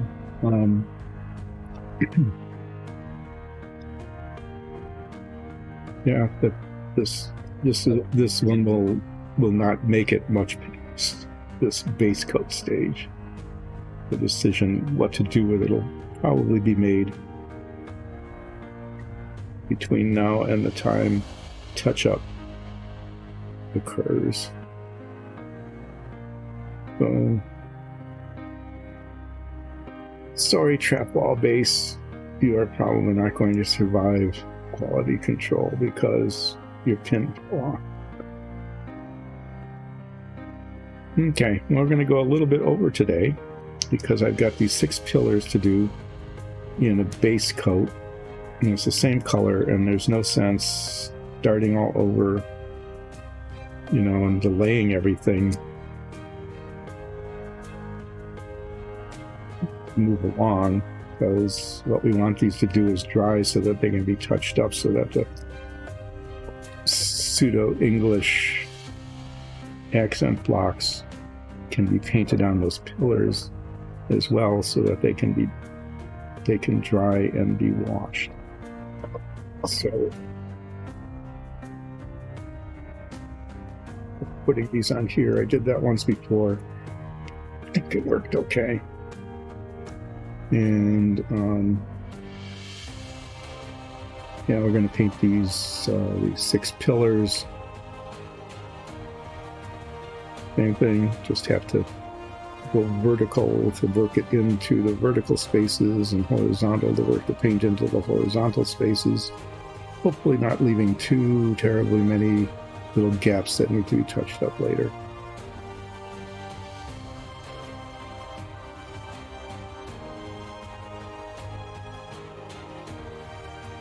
Won't take too long, but you know, we'll probably end up going like 10 minutes over just before I'm done, before I finish this whole thing. As I just want these to be finished, so that the next steps can go well, so that these can be included in the touch-up accent block. Yes, okay. So I'm going to be touching on the corners here. Those corners will be unpainted because the glove pulled the paint off. But that's what we do when we do touch-up. As we touch that up.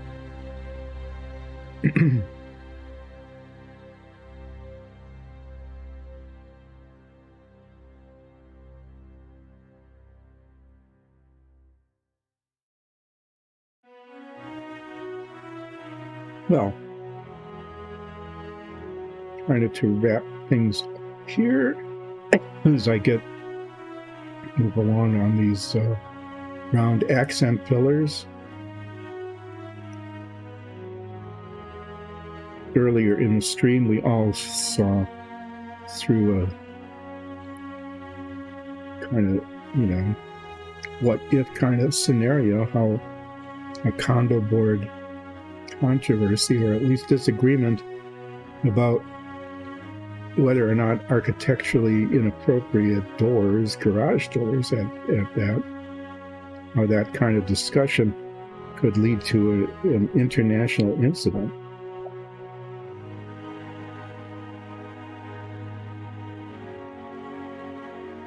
Hoping that was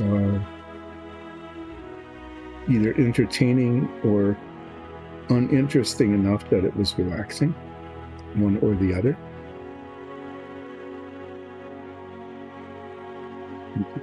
Here, make sure I get into those openings. Rub the paint on the base.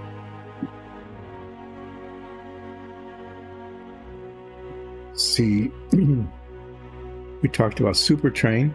Thank you, Who. I would not have brought up Supertrain if you hadn't. It wasn't something I was thinking about today, but that got us into a nice conversation about Supertrain and whether or not Dice and Dungeons could feature Supertrain on its stream, and whether if it could, whether it should. It also led to a discussion about how realistic it would have been to create a super luxury equivalent of a cruise liner train, where you could just be on it like for days and days and days. Why not? As opposed to Snowpiercer, which I contend it makes no sense at all, but apparently lasted a whole lot longer than Supertrain, even though it was, I think, pretty much the same show, probably. I don't know.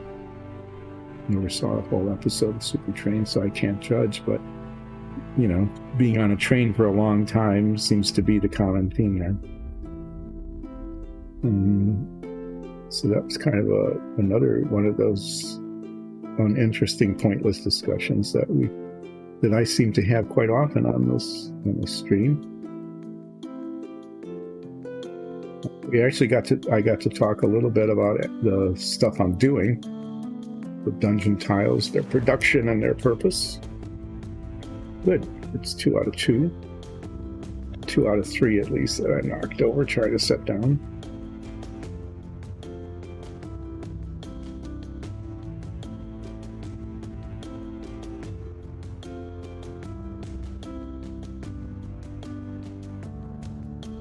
Quite a lot of surface area on these little pillars.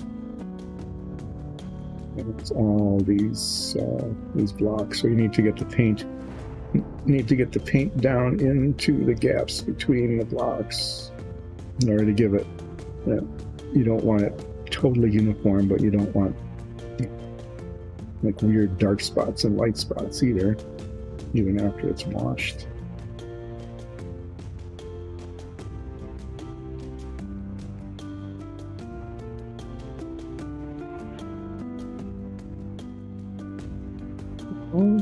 Right here at the end. Yeah, just going to go a few minutes over to finish these, maybe making up for the few minutes late that I was when I started. So this is Dice and Dungeons. This is the relaxing painting show, because the point is to have you be relaxed while one of us paints.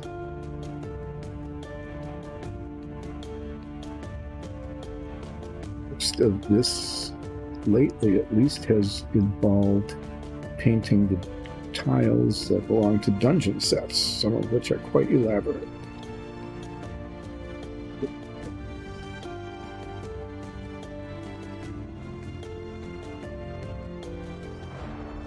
The tiles are all printed on the 3D printers that we have behind me. You can see all 3 of them, I guess. Printing anything at the moment. Both these tiles are sort of custom designed, or I shouldn't say the original design necessarily, but customized to all fit together into some beautiful dungeon sets. And the multi-step process is to print them, prime them, base coat them, touch up the base coat, because there's always some spots that need touching up. On the stone tiles then, to paint the accent blocks, followed by a wash to make them come alive. On the wood ones, which you saw earlier, which we haven't done in quite a while, after touch up, the wash is done, and then the stucco is painted after that. So there's just as many steps, but the sequence is a little different between the stone tiles and the wood tiles. And the result are beautiful handcrafted, hand-painted right here in Michigan dungeon tiles. And each of the dungeon sets, and you probably haven't really seen too many of those because we've been putting together all the pieces, have unique features like sigils or traps or cauldrons with flames or thrones or sarcophagi. There's more than just the walls and the floors in each of the sets. There's always at least one, sometimes several special items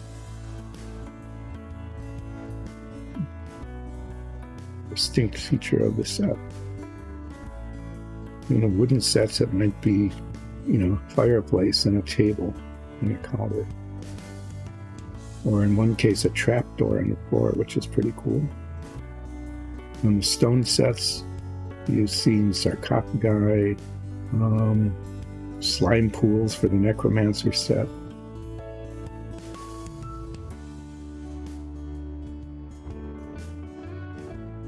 Flames and gas clouds, a throne.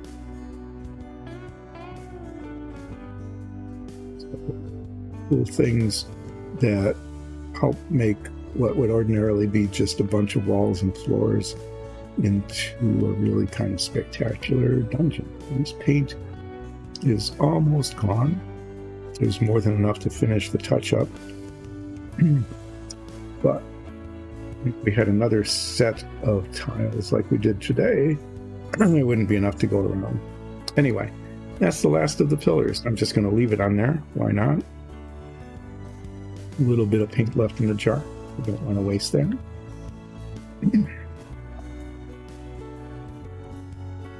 This paint is needed to paint. I'll just show it to you. I didn't get around to it today.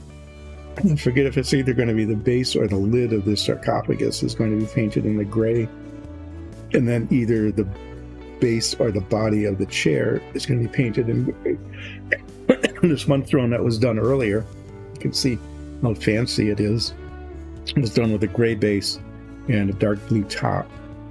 This one might be the opposite. It might be blue on the bottom and gray on the top. One thing I'll just say that this needs to be washed.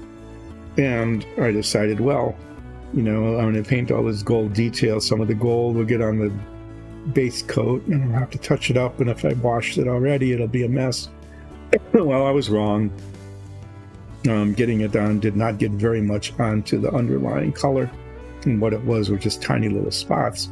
But now washing this without getting wash all over the gray and the silver, well, let's just say I made it a whole lot more complicated than it should be. So in this one, regardless of which is gray and which is the dark blue, the base coat goes on, and then it'll be washed, and then the silver and the gold will be painted on after that.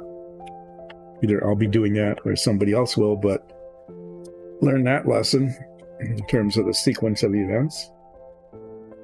Well, that's going to be it for relaxing painting today.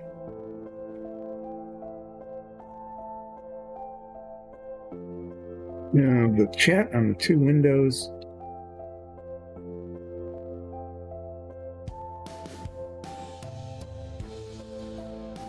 Oh, I see what's the difference. Okay.